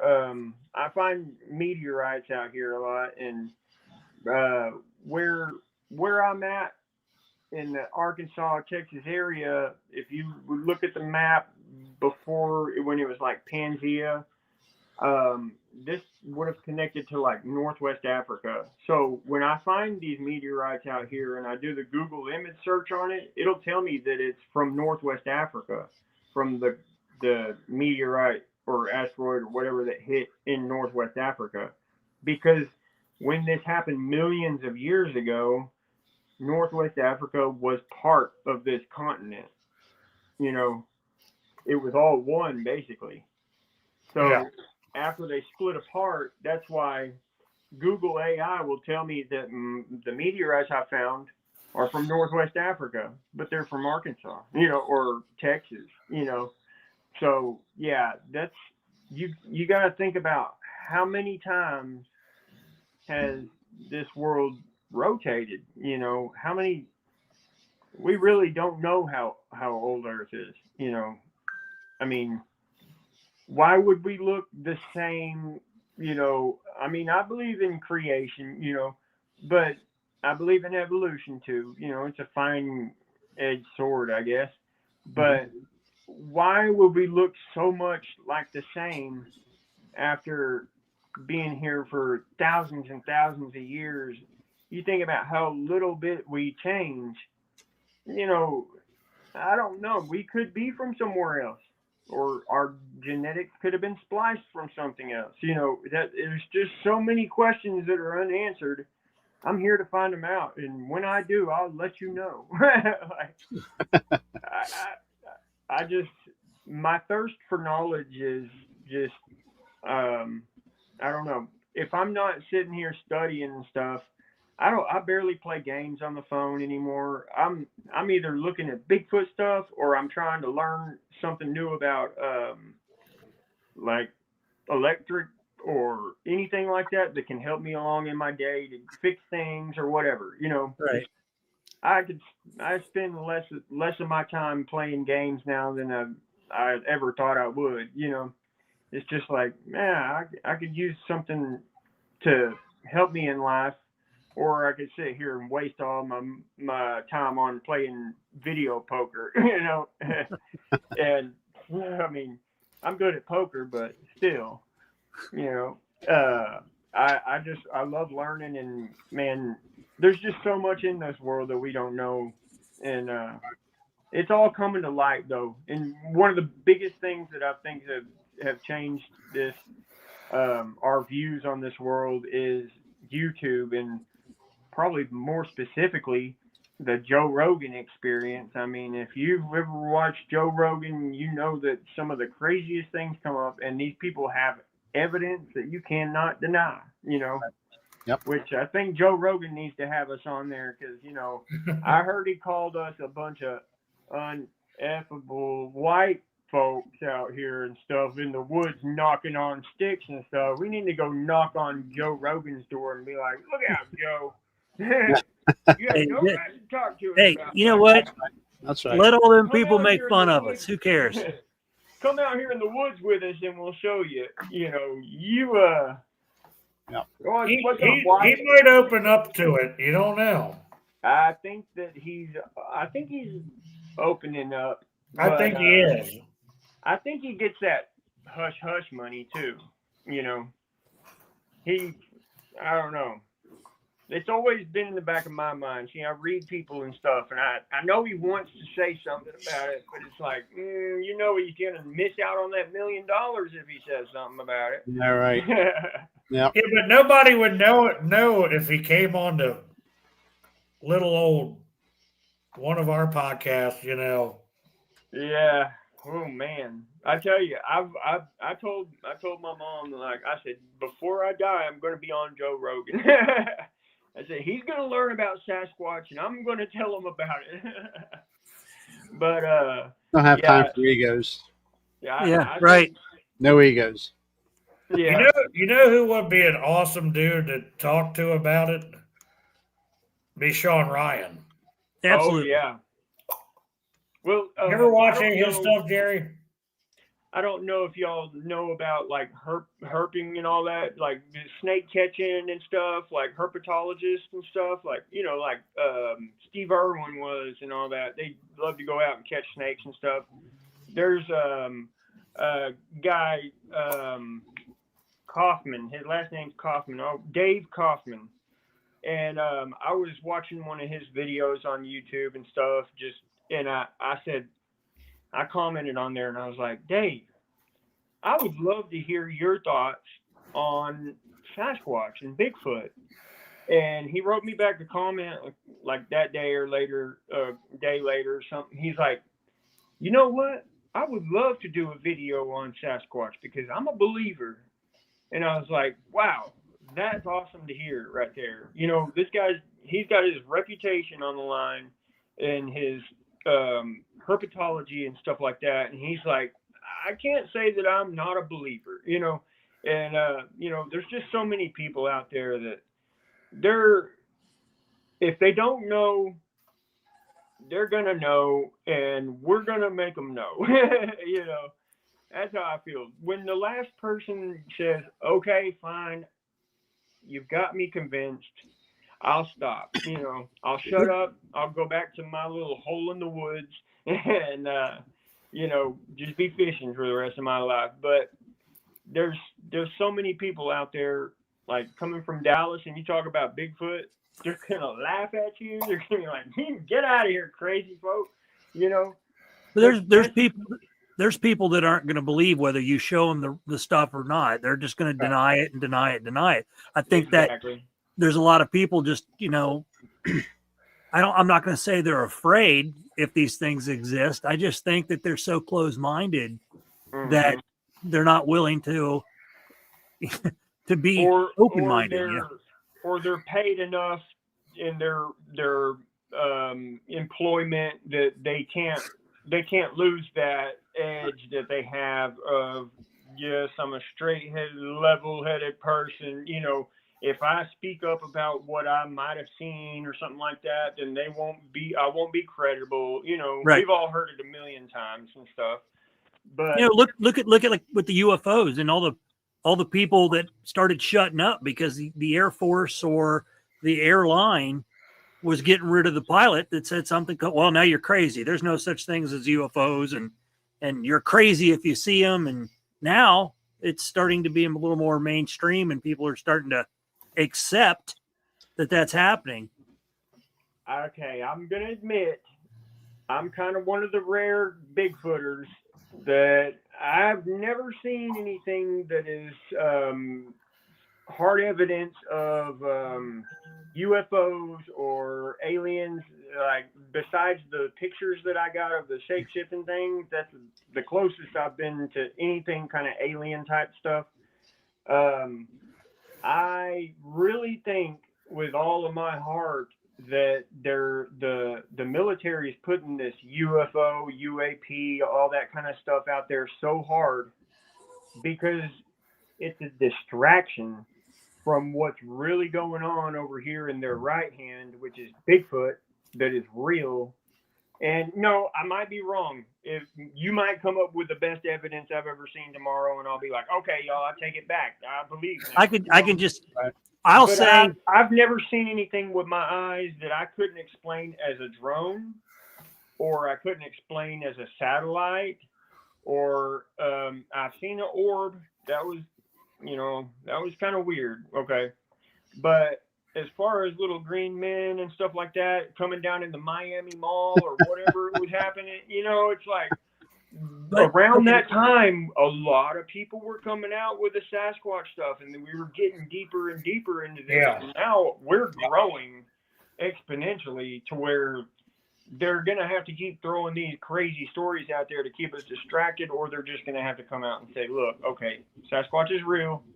99% of the time, I would agree with you that the government's trying to take, you know, look over here, not over here. Exactly. But UFOs have probably stories of UFOs have been around longer than stories about Bigfoot. That's the part that gets me where I'm like, okay, you know, yeah, you're probably right. You know, like even like in Australia and stuff, they got cave paintings of space people and stuff like that. Which, okay, I could see it happening, you know. Yeah. But as far as the evidence goes that I've gathered in my lifetime, I can tell you for 100% sure these Sasquatches are real, but I can't tell you that about aliens at all. I'm not in a position to speak about I can say the same thing. I've never seen a Bigfoot. I'm going by what everybody else is saying, what everybody else has seen. From the evidence I've seen. From the evidence I've seen, I believe that Bigfoot exists. Of course. That's why I also believe that UFOs exist. That's why I also, just because I haven't seen it doesn't mean it doesn't exist. Exactly. You know, it's not that I'm saying that it doesn't. It's just that you know, like I said, I haven't gathered the evidence myself. Right. So I can't go, hey, look, the alien is real, you know. And that's understandable. Sure. Which, you know, and I'm that kind of person. It's like, if I don't know, I'm not really going to speak about it. You know, I might give my opinion or something, but man, once I knew, it was like everybody I saw at the convenience store was they're getting attacked with, hey, guess what I got chased by the other day? You know, it's like, hey, we're on the way. You know, it's like, no, but you need to know that these things are real. Yeah. What do you think? Excuse me, about the subject of Dogman or anything like that? Now this goes back about 2014. Okay, Mm-hmm. I was walking around in Garland, Texas, with a buddy of mine, and this was one of the weirdest days of my life. Up until that point, we had this little camera thing that we had walking around, and we were walking down the road. We found a $20 bill. As soon as we bent down to pick up the $20 bill, the video was still going. We hear something like trees breaking in the background. It was like December or November or something of 2020 or 2014. So I look up like this with the camera over his head, and there is a tornado coming over the houses. Oh, wow. And this is not the one that went across I-30 there and it killed people or whatever. This was like a F1, if that, but it was like a big F1, you know, compared to what I would say would be like a dust devil or something, because the cars in the road that were less than 50 yards away from us were spun around, and there was broken trees in the park right across the street from us. And me and my buddy were going, hey, are you scared? I'm not. And we're looking at this thing, and it's less than 100 yards away from us, and we're looking straight up at it like this, and it goes over the convenience store. It throws the ice machine, the ice vending cooler over the guardrail and stuff, and throws the propane tanks across the parking lot and everything. And I'm like, man, we just got that on video. Well, we were the same day. We were going and we went down into the creek, and this is over off of State Street, and it's kind of behind like the Garland Police Department if you look at the map out there. And there's a creek, it's like a bedrock creek that goes through there, and we would go down there and look for snakes and all kinds of stuff. We'd just be boys having fun. And we walked up into this tunnel. It was a round tunnel, and it was a 6-foot tunnel. I had to squat down just a little bit to walk through it. And we had a flashlight and stuff and had this camera. And we're walking, and we get to this big Y. We can see it about 50 feet up in the dark, you know, this big Y. Well, coming out from the left side of the Y, we see 2 yellow eyes about eye level with us, and this thing had a snout. And you could see its hand come out like that. Yeah. And we got it on video, and we went, run! And we both took off running out of that tunnel as fast as we could. It didn't click into my mind until like all this cryptid stuff was coming on and stuff, but I believe we had a Dogman on video. And the sad part is we had ended up at one of my buddy's houses, and we were like, bro, we're tired, we've been walking. I was like, can we just crash in the van or something? I hung the camera up on the hanger hook in the van in the back above my head. He come out there and woke us up like 5 a.m. the next morning, like, hey, y'all gotta go, man. My dad's gotta go to work. This is his van, you know, he gotta go to work. And I got up, got out of the van, didn't even cross my mind. I left that camera hanging up there. When I realized that it wasn't there, when I realized I didn't have it, oh, look at the puppy. But when I realized I didn't have it, I went back to like, hey, where's my camera? Where's my camera? Blah, blah, blah. I don't know where it is. I don't know.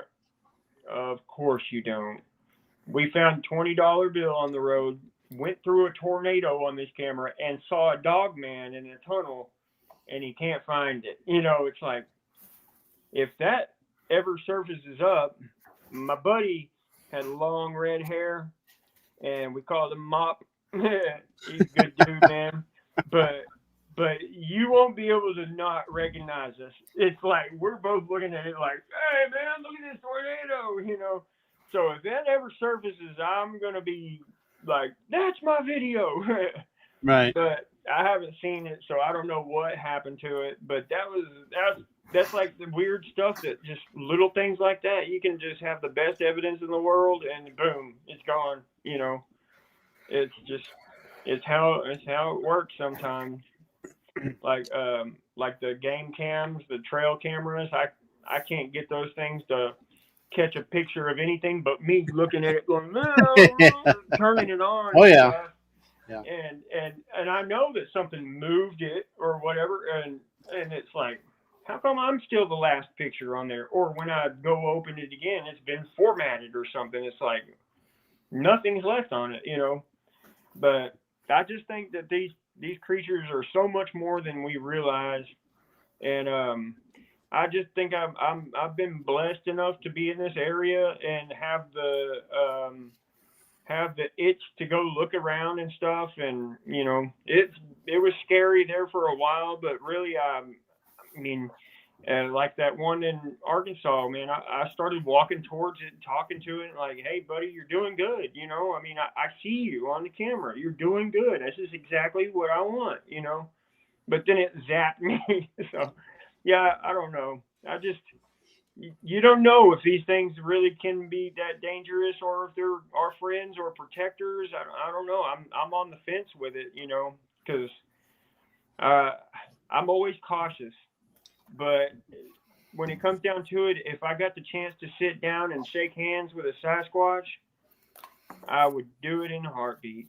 I think if I could sit down, like, if my world would turn into the world before I pass away that I want to see, we're going to be sitting there in the grocery store in the same line with the Sasquatch, or sitting there across the dinner table while they're eating their whatever and we're eating ours and we're having a good time. That's what I want to see. I want to see Sasquatches and human beings trading again. I want to see us in the same room or the same area and not have this fear of each other, which it may never happen again, Right. It may never happen. This is just a fantasy of mine that, if I had it my way, we'd be having dinner with a Sasquatch, But, I mean, who really would want to have a dinner with a Sasquatch? We'd probably go, oh, Sounds like the Indians may have. Yeah, I believe they traded with them. Yeah, and I believe that. What do you think they are? If you really had to just, not to put you on the spot, if you really just had to sit here and just come out with it, what do you think they really are? That's such a easy question to answer, but it's so hard to answer in the same, Everybody has a theory, Yeah. I try to ask everybody what theirs is. I think that they are one with nature. I think that they are nature. And if you can have the experience of seeing one firsthand in its natural habitat, and even if it shapeshifts or whatever, like, I've had a couple instances where I saw a Sasquatch and I was looking around, I'd get closer and all of a sudden a bird would fly out and there's nothing back there when I go look where it's at. It's like, okay, I can't tell you that Sasquatch shapeshifted into a bird because I didn't see it out in the open field like I did the llama. But what all can these things shapeshift into if they can? That's why, yeah, I can't. I can only tell you what I've seen. I really can't tell you what they are at all. I'm just as confused as day one. But I can tell you what I've seen, and that's, I put it all on my heart, man.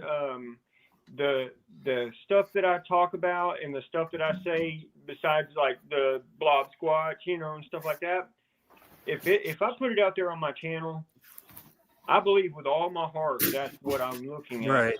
And you can't tell me that I wasn't, But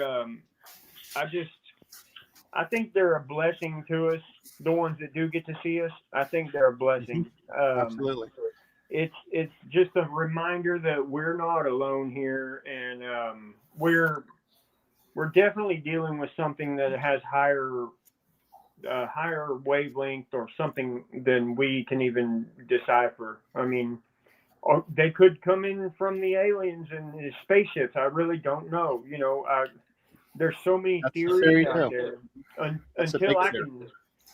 Until I can tell you that, yeah, I saw it, you know, or whatever, or no, they told me they didn't, or, you know, something like that. I really don't know, but, you know, If we could only ask Robin Williams, huh? Yeah. I mean, if we could ask anybody from, you know, that's seen the other side, maybe we would know, you know, maybe they're coming from where we go. I don't know, you know. That would fall back to Nephilim, right? I guess. And it makes a lot of sense. So, you know, that would mean, you know, they would have some kind of angelic power and stuff like that. It makes a lot of sense. I mean, Scott Carpenter, man, rest in peace, bro. I love that dude, man. Yes. I watched him every day, man. Mm-hmm. And same here. Gosh. Yeah, Roger just had his son on last week. Yeah. I hollered at him and told him, "Hey, man, glad to see you carrying your father's legacy on, man. That's awesome." You know, because you know, he really did gather some good evidence, and his views were developing when not a lot of people were willing to talk about some of the stuff that he talked about. You know, like, I mean, portals and stuff like that, portal potties. Don't get Roger started. Oh God, Roger. I tell you, Roger, I'm never going to let that down, man. We're going to be making the portal potties. I promise. We're going to have it. That's how we're going to get River Morris from Australia. We're going to put him in one of those portal potties and send him over here. We're getting Elon Musk in on this. Elon needs portal potties. you never know. Elon might be able to come up with something. Hey, Elon probably has a portal Starlink the portal potty, and that's one guy I'd like to sit down and talk to. But you know, how much of a human are you talking to when you're talking to him? You never know. You never know. Elon could be an alien. Hey, I wouldn't put it past him. He's a genius at that, you know. That was purely the opinion of a person, not the channel. That's for entertainment purposes only. Yeah. You need to put one of those things that I have at the beginning of our show, whatever that's called. Disclaimer? Disclaimer. Yeah. Yeah, we're ignore the short guy. Talk about this, but that doesn't mean that our views are the same as yours. Yeah. Don't mind the little guy. Yeah. But don't pay attention to me. I tell you, man, it's been great here talking with y'all. Yeah, we appreciate it. Y'all have any more questions or anything? Or I do. But we didn't finish the part about the gifting area. Oh yeah, the gifting. Yeah. See, I told you I'd get sidetracked. And this one, I thought I was going to bed. But, I'm kidding. Go ahead. The most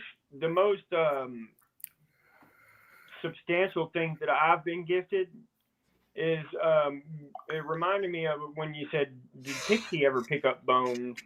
Well, we had a dog that would bring back, like, when our neighbor shot a deer or something and they let the deer skull or whatever be out there, that she would bring back stuff like that to the house. But I had a spot where I was gifting marbles in a jar and stuff. I hang it in the tree and stuff like that. And I never had them take those from me.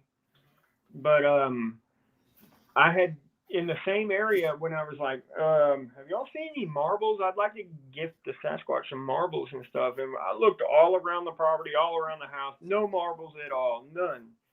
Well, like the next day or a couple days later, I'm walking around the house and I'm like, well, that's weird. The marble right there in the driveway, or right next to the garden hose, or boom. And I was like, I know I've mowed this place a million times. I know these marbles weren't here. It was like when I asked, hey, have y'all seen any marbles I'd like to gift them? It's like, boom, they just appeared there. That's pretty weird. But the part that I've got it still. And I mean, I think that you could tell by the evidence that it's a lot older than what it would be to be an illegal buck. But the antlers, it's a 4-point buck, and the antlers are a pretty small spread. In Texas, they have to be like a 13-inch spread on them from inside to inside. And I at the gifting spot where I was gifting the marbles, I went out there one day and I was mowing and I looked and I was like, well, that's weird. I hadn't seen that deer skull there before. And I went over there and I picked it up and it had been chewed on. Like all the antlers had been chewed and gnawed on by like rats or rabbits or something. And there was like green moss and stuff growing on this thing. It was like it had just been picked out of the most pristine swamp that you could think of and placed right there in my yard where I gift. And yeah, I've still got it. It's hanging at my house. And you know, if the game warden's listening, I hope y'all believe in it, because I would never poach, But yeah, I was like, man, that's an illegal buck. I was like, that's weird, It's like for that just to show up like that and stuff. But I mean, you could tell it had to been there for 10 years. I mean, it was like gnawed on by the nutria rats or something, And but yeah, I got it hanging on my porch, and I thought that was pretty cool, man. And the dog that would usually bring stuff like that up is why I was telling you about her. That dog has been in the fence and not been running the neighborhood since another dog got a hold of her and attacked her on our property. So we've kind of kept her to where she's not a free roaming dog anymore. And she was the only one that would bring up things like that. And she's been locked up like in the fence. So we know it wasn't her that brought it up. So that's me putting 1 and 2 together. It's like, it's got to equal 3, So I believe that was a gift that I got from the Sasquatch, was me walking out in the swamps or something and found that and was like, Steamboat, okay, But yeah, I've got that. That's a really cool piece that I like that piece a lot. It reminds me of their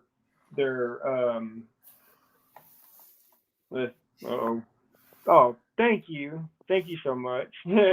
But it just reminds me of there's a softer side to them, and they're not all bad. They're not out to hurt us. Maybe there is some out there that hurt us, but I believe that if they were out to hurt us and stuff, they wouldn't be gifting us cool things like marbles and stuff like that. I used to think it was crazy that people would find marbles and think they were from Sasquatch, but as soon as I wanted to give Sasquatch some marbles and I didn't have any, what happened? The next day they're there. It's like, wow. So my mind is just there's just a few fuses in here that aren't blown. It's like, wow. I mean, everything that I run into in this world is just every day I'm like, there's more and more that I just thought would never have been possible, or, stuff like that. It's just like, I feel very, very blessed to be here talking to y'all and the audience. And I feel blessed that I'm able to be in this area and that I'm still alive and I didn't get ate by the boat ramp that day. And, man, we've been going on about 2 hours now, and, I don't want to take up all y'all's nights and stuff, but I could probably talk for 10 days, But I really appreciate y'all. We'll do that. You might blow a fuse. Yeah, I got only a couple left. I might have a couple that are shorted out too. I don't know, but maybe I might need some new resistors one day. But transformers. We've all got shorted out fuses. It's all right. Oh yeah. But all my self-tapping screws are still there. Let's see, what is this? Let's Misty? hope they find her, Misty. Oh, no. Yeah. You know, and that's another thing, man. I can't put it past some of these things could be the reason for the missing 411 and stuff. It makes a lot of sense. Oh, yeah. Oh, yeah. That's why when I do get the confirmation of a gift, Okay, he's getting tired. Man, it's so good on my heart whenever I feel like they have shown me respect, you know.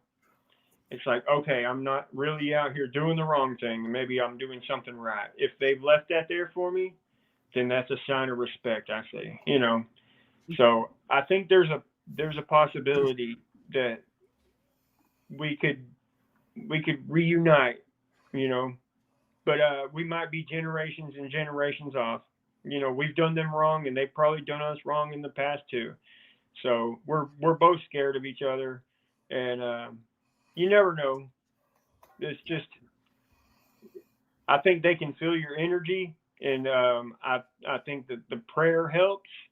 If you're in touch with your spirituality, I think it helps too, and can protect you. And y'all, if I got a departing message, it's just go out with a pure heart and go out with an open mind and sit there and talk to them like they're your friends, and make sure that you might have protection with you or somebody that can protect you, because you don't know what you're going to run into out there. But I think that there's a chance that if you go into any place with water and trees and food sources in this country, you've got a pretty good chance of running into something we might call a cryptid. And you know, just always be alert when you're out camping and stuff. You know, there's some rules that they put out there now. Don't feed them and stuff like that. Take pictures if you can, but don't put yourself in danger and all that, which I believe all that is good. And, you know, there's some states and stuff that are coming out with the warnings and stuff. That's awesome. Yeah, don't really start. Wait a minute, they don't exist, right? Yeah. Get it? Imagine that. Hey, Florida has a rule in their hunting manual. It says no taking of skunk apes. Right. Yeah. Right. Just like Maryland says, don't shoot bobcats or mountain lions, but they don't exist in this state. That's correct. Just because I don't see Blackie's hair don't mean it don't exist somewhere. Right? Hey, here.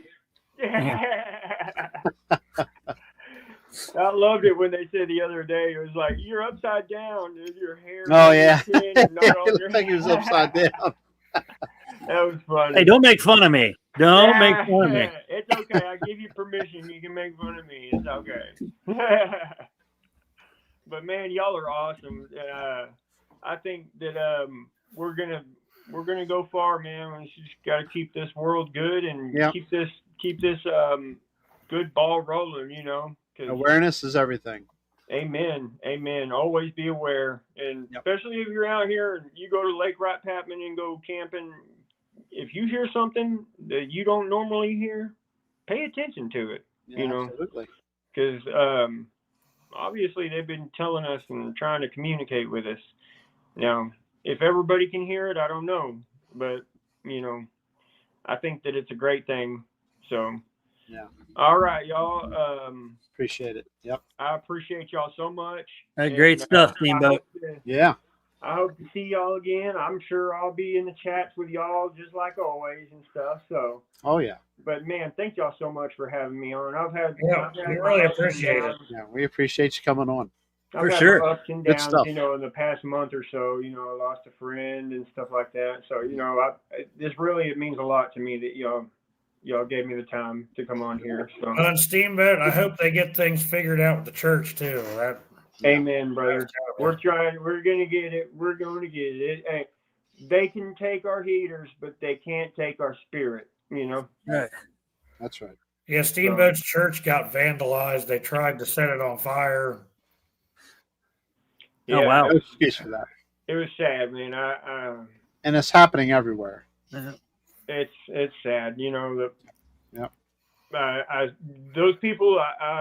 At first I was mad, but then it turned into, oh man, I'm just scared for them when they do get judged. What's going to happen? You know, it's like, I pray for the person that did that. Because, exactly. Bingo. I was going to say they need Jesus prayer. would want me to do. He would, you know, and I had to repent my ways, because at first I was saying, you know, may the Lord have mercy, because I don't know if I can, you know, but I changed my ways, and I say, you know, I'm praying for that person, and I just know that person has to have a hard walk in the future, and you know how it is when you go home and you're gonna get spankings. Yeah, it's not a good feeling. But, I went home to a few of them over the years. Oh, me too. Oh yeah, I'm not saying I didn't deserve it either. I'm just yeah. Oh, and don't ever tell your mama that the spankings didn't hurt from the ones from the school. Oh, you're going to get them good when you get home. Yeah. Let's not get into that. Those are nightmares. I don't want to talk about that stuff anymore. Fellas, I got a lot. Are awesome, man. Jeff got spanked so much when he was a kid, he quit growing. Yeah, well, I looked in the mirror one time and I'm like, they broke my butt. Yeah, right. Yeah. He's got a crack in it. He cracked his butt.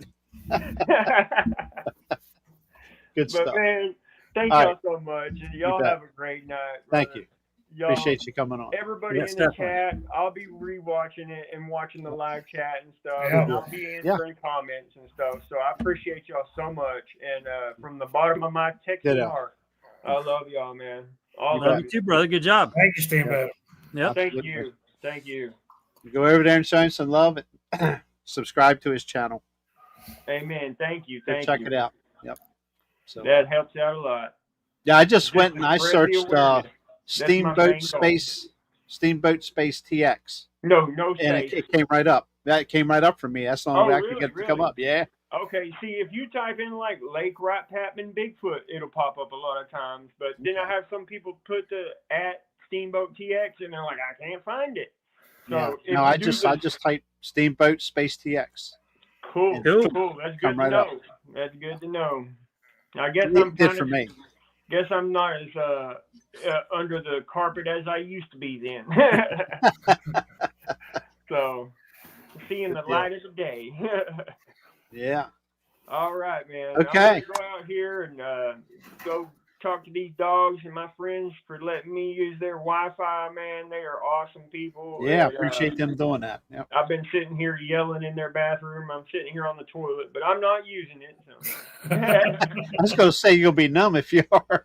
Yeah. Oh, yeah. That's what I'm about to go stretch my legs, maybe throw a fishing line in. Hey, you're like I said before, you're not the first person to go live from the commode. So. No, I'm sure. Might not be the last either. The guy beside you wrote the book on it. Well, I guess you could call this a portal potty. I mean, there you go. Yeah. It is tonight. Yeah. Absolutely. Big love everybody in the chat, man. We appreciate everybody being in here tonight. Yes, thank y'all so much. Sure. Thank y'all. Yep. And I'll be going back and watching and read comment and stuff. So I'll try to catch up anybody I missed. So. Yeah, just say no to crack. Y'all have a great night. All right. Thank you, buddy. Thanks, Steamboat. All right. I'm going to get out of here now. See you, Steamboat. Night. All right. Have a good one. Good night, brother. Let's see. Jeffrey, you don't have anything lined up for next week yet, or I see you working on somebody. Maybe. Not yet. I'm working on some stuff. You know, I'm always working on something. Won't be long. We'll be doing a live from a fire pit, and that's all we're going to say for now. Yep. Special guests. With special guests. I will, Mac. Thank you. Yes. I'm looking forward to that, Jerry. Yeah, that'll be fun. Yeah, absolutely. I won't be there, but it'll be fun to watch. Yes, you will. You'll come up. Yeah. Not there. Just jump in the vehicle and come up. Yeah. We may have a spare camper sitting in a spot beside us, so I'm sure there's plenty of places to sleep. If I not, just we'll talked to them, and they reserved their hotel for up here. Oh, they did? Okay. Oh, Mark and Becca? Thank you, Art. Yeah. Oh, Misty and Spencer, JR, and yeah, the whole family. DA and Robbie. DA and Robbie. Greg. Everybody but Spencer. I've harassed Robbie about coming up from South Carolina. Yeah, he's not that far. Ain't too bad. Nothing, Misty. I was just throwing names out. You'll find out, Misty. Coming soon. Coming soon. All right, everybody. A few more weeks. Time. We're beyond. We're beyond. Yeah, yeah. What 2 or 3 weeks? I guess. 3 weeks probably. October. Yeah. Rocktober. Yeah, you grab Laylac and we'll send Jeff's Learjet over to get you guys. Yeah, my Yellowstone airplane. Yeah. I am in. The Milk Hillary. Express. Hillary, you're close. You ain't that far. Not that bad. Roger's got a 747 now, I hear. So my girlfriend had a dream about me rescuing her from somewhere in the Alleghenies with a helicopter, and I was telling DA about it. I said, you could use this as one of your short stories or something. Yeah. The flight of the flying bacon. we are going to the local state park here. See if I can capture something again. We'll see. They get nothing back in the fall. Yeah, Roger's ride's gonna pick you up too, Misty. Don't worry. It's got to come through there to get here. So it's gonna be a clown car. Airplane. Everyone's just gonna pick them up in a milk truck. Yep. And Crystal, I don't know if my milk hauler travels that far, but I might. How about you? You can zip line. Yeah, there we go. Anyway, okay, we're rambling on. It's that time. Jeffrey needs some sleep. He's had a rough day. If I go to sleep. Oh boy. So that means when I call you at 6:30 in the morning, you're not going to answer? All right, I got to answer because I got to get my kid to school, and then I got to take him to a doctor's appointment. Oh, fun. Is he getting better? After school. This is just a regular appointment. Okay. I know he was sick. But his mother's in the hospital with her asthma right now, so. Well, we wish her better days. Yep. I'm being nice. Yes, that was excellent. That was excellent. Everybody deserves a chance. I mean that in a nice way. Yeah. Jeff will probably chew me out later for that, but that's all right. Well, I just love getting people on that no one, usually sees. Yeah, the wife and I have to come over and see the dog. That dog looks cute. Yeah. Erica will probably fall in love with it. So. Yeah, but she's a miniature Bernedoodle. Hillary, my cat's indoors. She's probably with Erica right now. Here, it's a black cat. There. Yeah. I've got it. It's black. You can't see it. Yeah. Blends with the background, right? Yeah. Actually, no, it's on your lap. It blends with your shirt. Yeah, right here. My three are asleep. 2 cats and the wife are asleep, so. I know where the boy's laying, right where I'm going to have to pick him up and move him so I can go to sleep.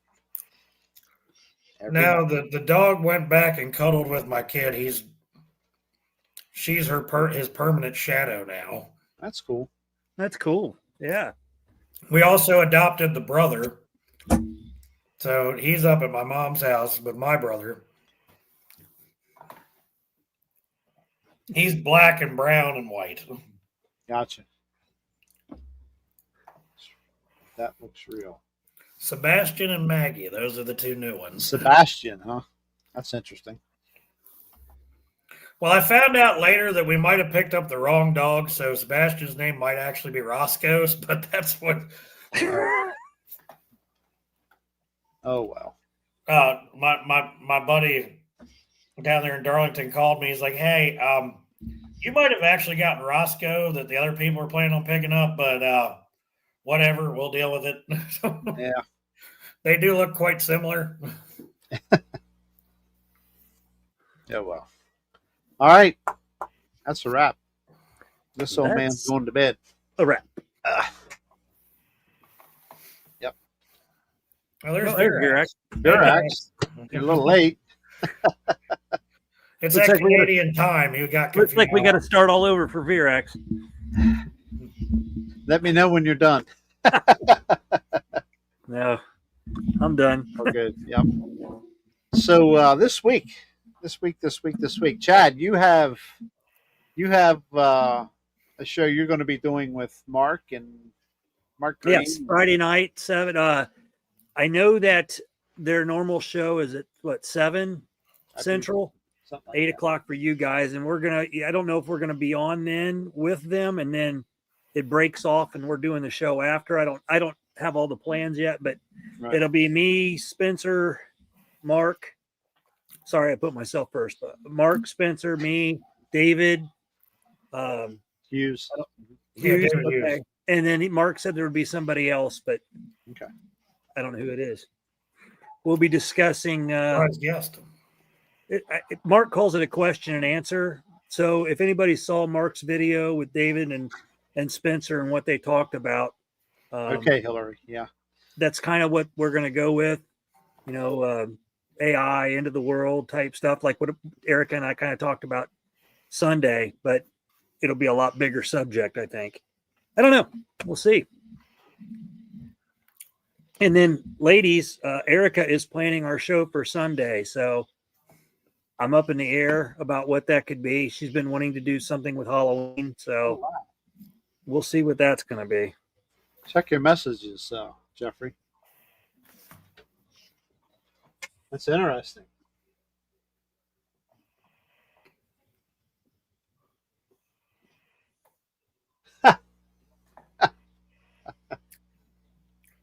The last sentence is good, Hillary. That's good. Yep, that was what I was talking about earlier, Hillary. Yep. Proof in black and white. There it is. No taking of skunk apes. No taking of skunk apes. Imagine that. Like I say, one of the camp hosts used to be over here at the state park was down in a campground there in Florida for a couple of years, and they had signs posted for them, literally in the campground and the whole area around there. There were signs posted for them. So, Oh, that's interesting. Coyote may be taken during all seasons, and then right behind it, no taking of skunk apes. no taking of skunk apes. Yep. Not that anybody's going to be lucky enough to take. It's okay for you to take wild hogs and coyotes during all seasons, but if you run across a skunk ape, Do not do it. yep. That's probably a good idea regardless. Don't do it. Yeah, right there. Native Tracker said 48 states out of 50 have Bigfoot on the no shoot list. But they don't exist. Yeah. Just saying. Sorry, I'm eating mozzarella sticks. The kid left them sitting on the table. Fell asleep. My best friend. Big old Are those tub of peanuts. Kansas peanuts? Yes, sir. They're Indeed. salted or unsalted? Well, Salted. yeah. I don't eat too many of them for that reason. I don't have any issues, but I tend to eat more unsalted than I do salted. Yes. But I Or low love At salted. least, Oh, man. yes. Yeah. And if anybody's wondering what one of my favorite ice creams is, it's salted caramel, in case anyone's wondering. Okay. Leave the cavemen at home. Yes. Art says no catch and release, question mark. Well, we might as well just dive right on into beards and boogers while we're here, I guess. It's heading that way. We gotta do one of those soon. Yeah, my mom has asked a few times, when are you going to do it, beards and boogers? Oh, she just loves the beards and boogers. I said, we'll do one soon. Get the pulling season over with. Get in towards colder weather. We'll start having them more often. There you go. Man, I am ready for some colder weather. Come on down here. It's chilly. Yeah. It's in the 40s here in the morning. Is it? We had a false fall already. Yeah. Yeah, we're supposed to get our highs back in the low 80s, but the nighttime it's 55, 54, 51. It was 43 or 44 here 2 mornings ago at 5 o'clock in the morning. That's 44. 44. River, the beds are burning, my brother. I do remember that band, Midnight Oil. Midnight Oil. Midnight Oil. Yep. Big hit back in the day. Yep. We burn the Midnight Oil occasionally. Used to. Not anymore. Now sometimes I do. Getting home. I don't know where Greg is. He must have something cruising around his propane tank. Propane tank or the end of the building or something. Maybe Flat Rock's there and had something else happening. Who knows? Flat Rock finally got his truck over to a shop to get it worked on. It's been sitting in Greg's yard for the last week. We could shave Jeff's beard off and he could be my mini me. Hello, Jeffrey. You can be my mini me. That's right. Yeah, I know Bigfoot, bud. Southern goodbyes. Yep. Thank God Roger's not on here. The Southern goodbye would take another hour and 25 minutes. You guys are hard on Holler tonight. Oh.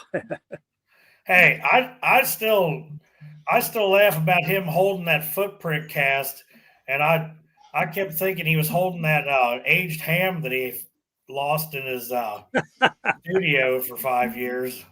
Yeah, but $1 million. Sorry. $1 million. Just remember that next time you're in a shop, a supermarket, or a food store, and you see crab legs for sale. The seafood section. Just remember. Hillary, I got you. I'll do one more for you, Hillary. Throw me a freaking bone here, people. There you go. Would you prefer it straight or crooked? Good. 90 degree, 45 degree. I bet Hillary's laughing right now. I bet she is. Misty's probably had to mute herself because she's over there dying. All right, guys. Yeah, we need to. We're out of here. We're getting silly. Yep.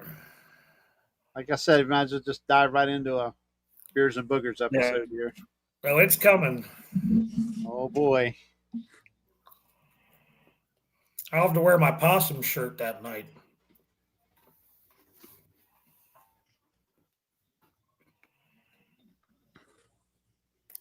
What happened? Is Jerry frozen? Oh, there he is. I'm right here. I'm still here. You looked frozen. Night, wankers. Oh, Hillary, that's horrible. I'll get her upset. She'll get all bent out of shape. You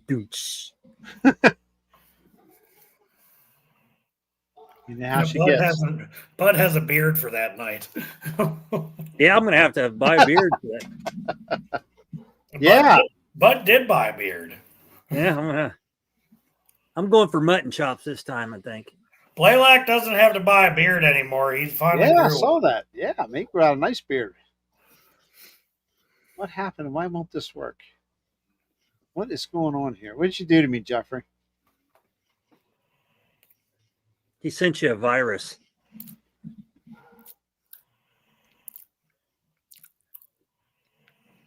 Aha.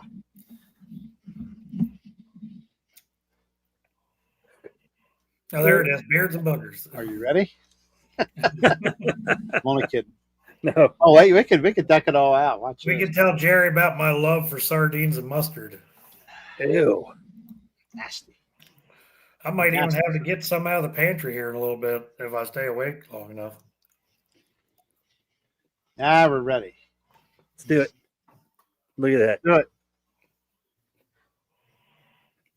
Who's next? He wants to come on. I'm just kidding. I'm going to bed. Let's get out of here. I better be careful. I'm going to start something here. Yeah. Don't start when you can't finish, brother. Yeah. This is a little teaser for Mom. All right, folks. I'm out of here. Guys. Thank you. See you next Tuesday. Thanks for being here, everybody. Yes, we appreciate it. Please see what I can come up with. Yeah. Don't be afraid to subscribe. It's free. We want to hit. Yes, sir. Down sardines and mustard sauce. Y'all sick. I need to find me a jar of pickled herring. Bring back the old days of hanging out with my grandfather.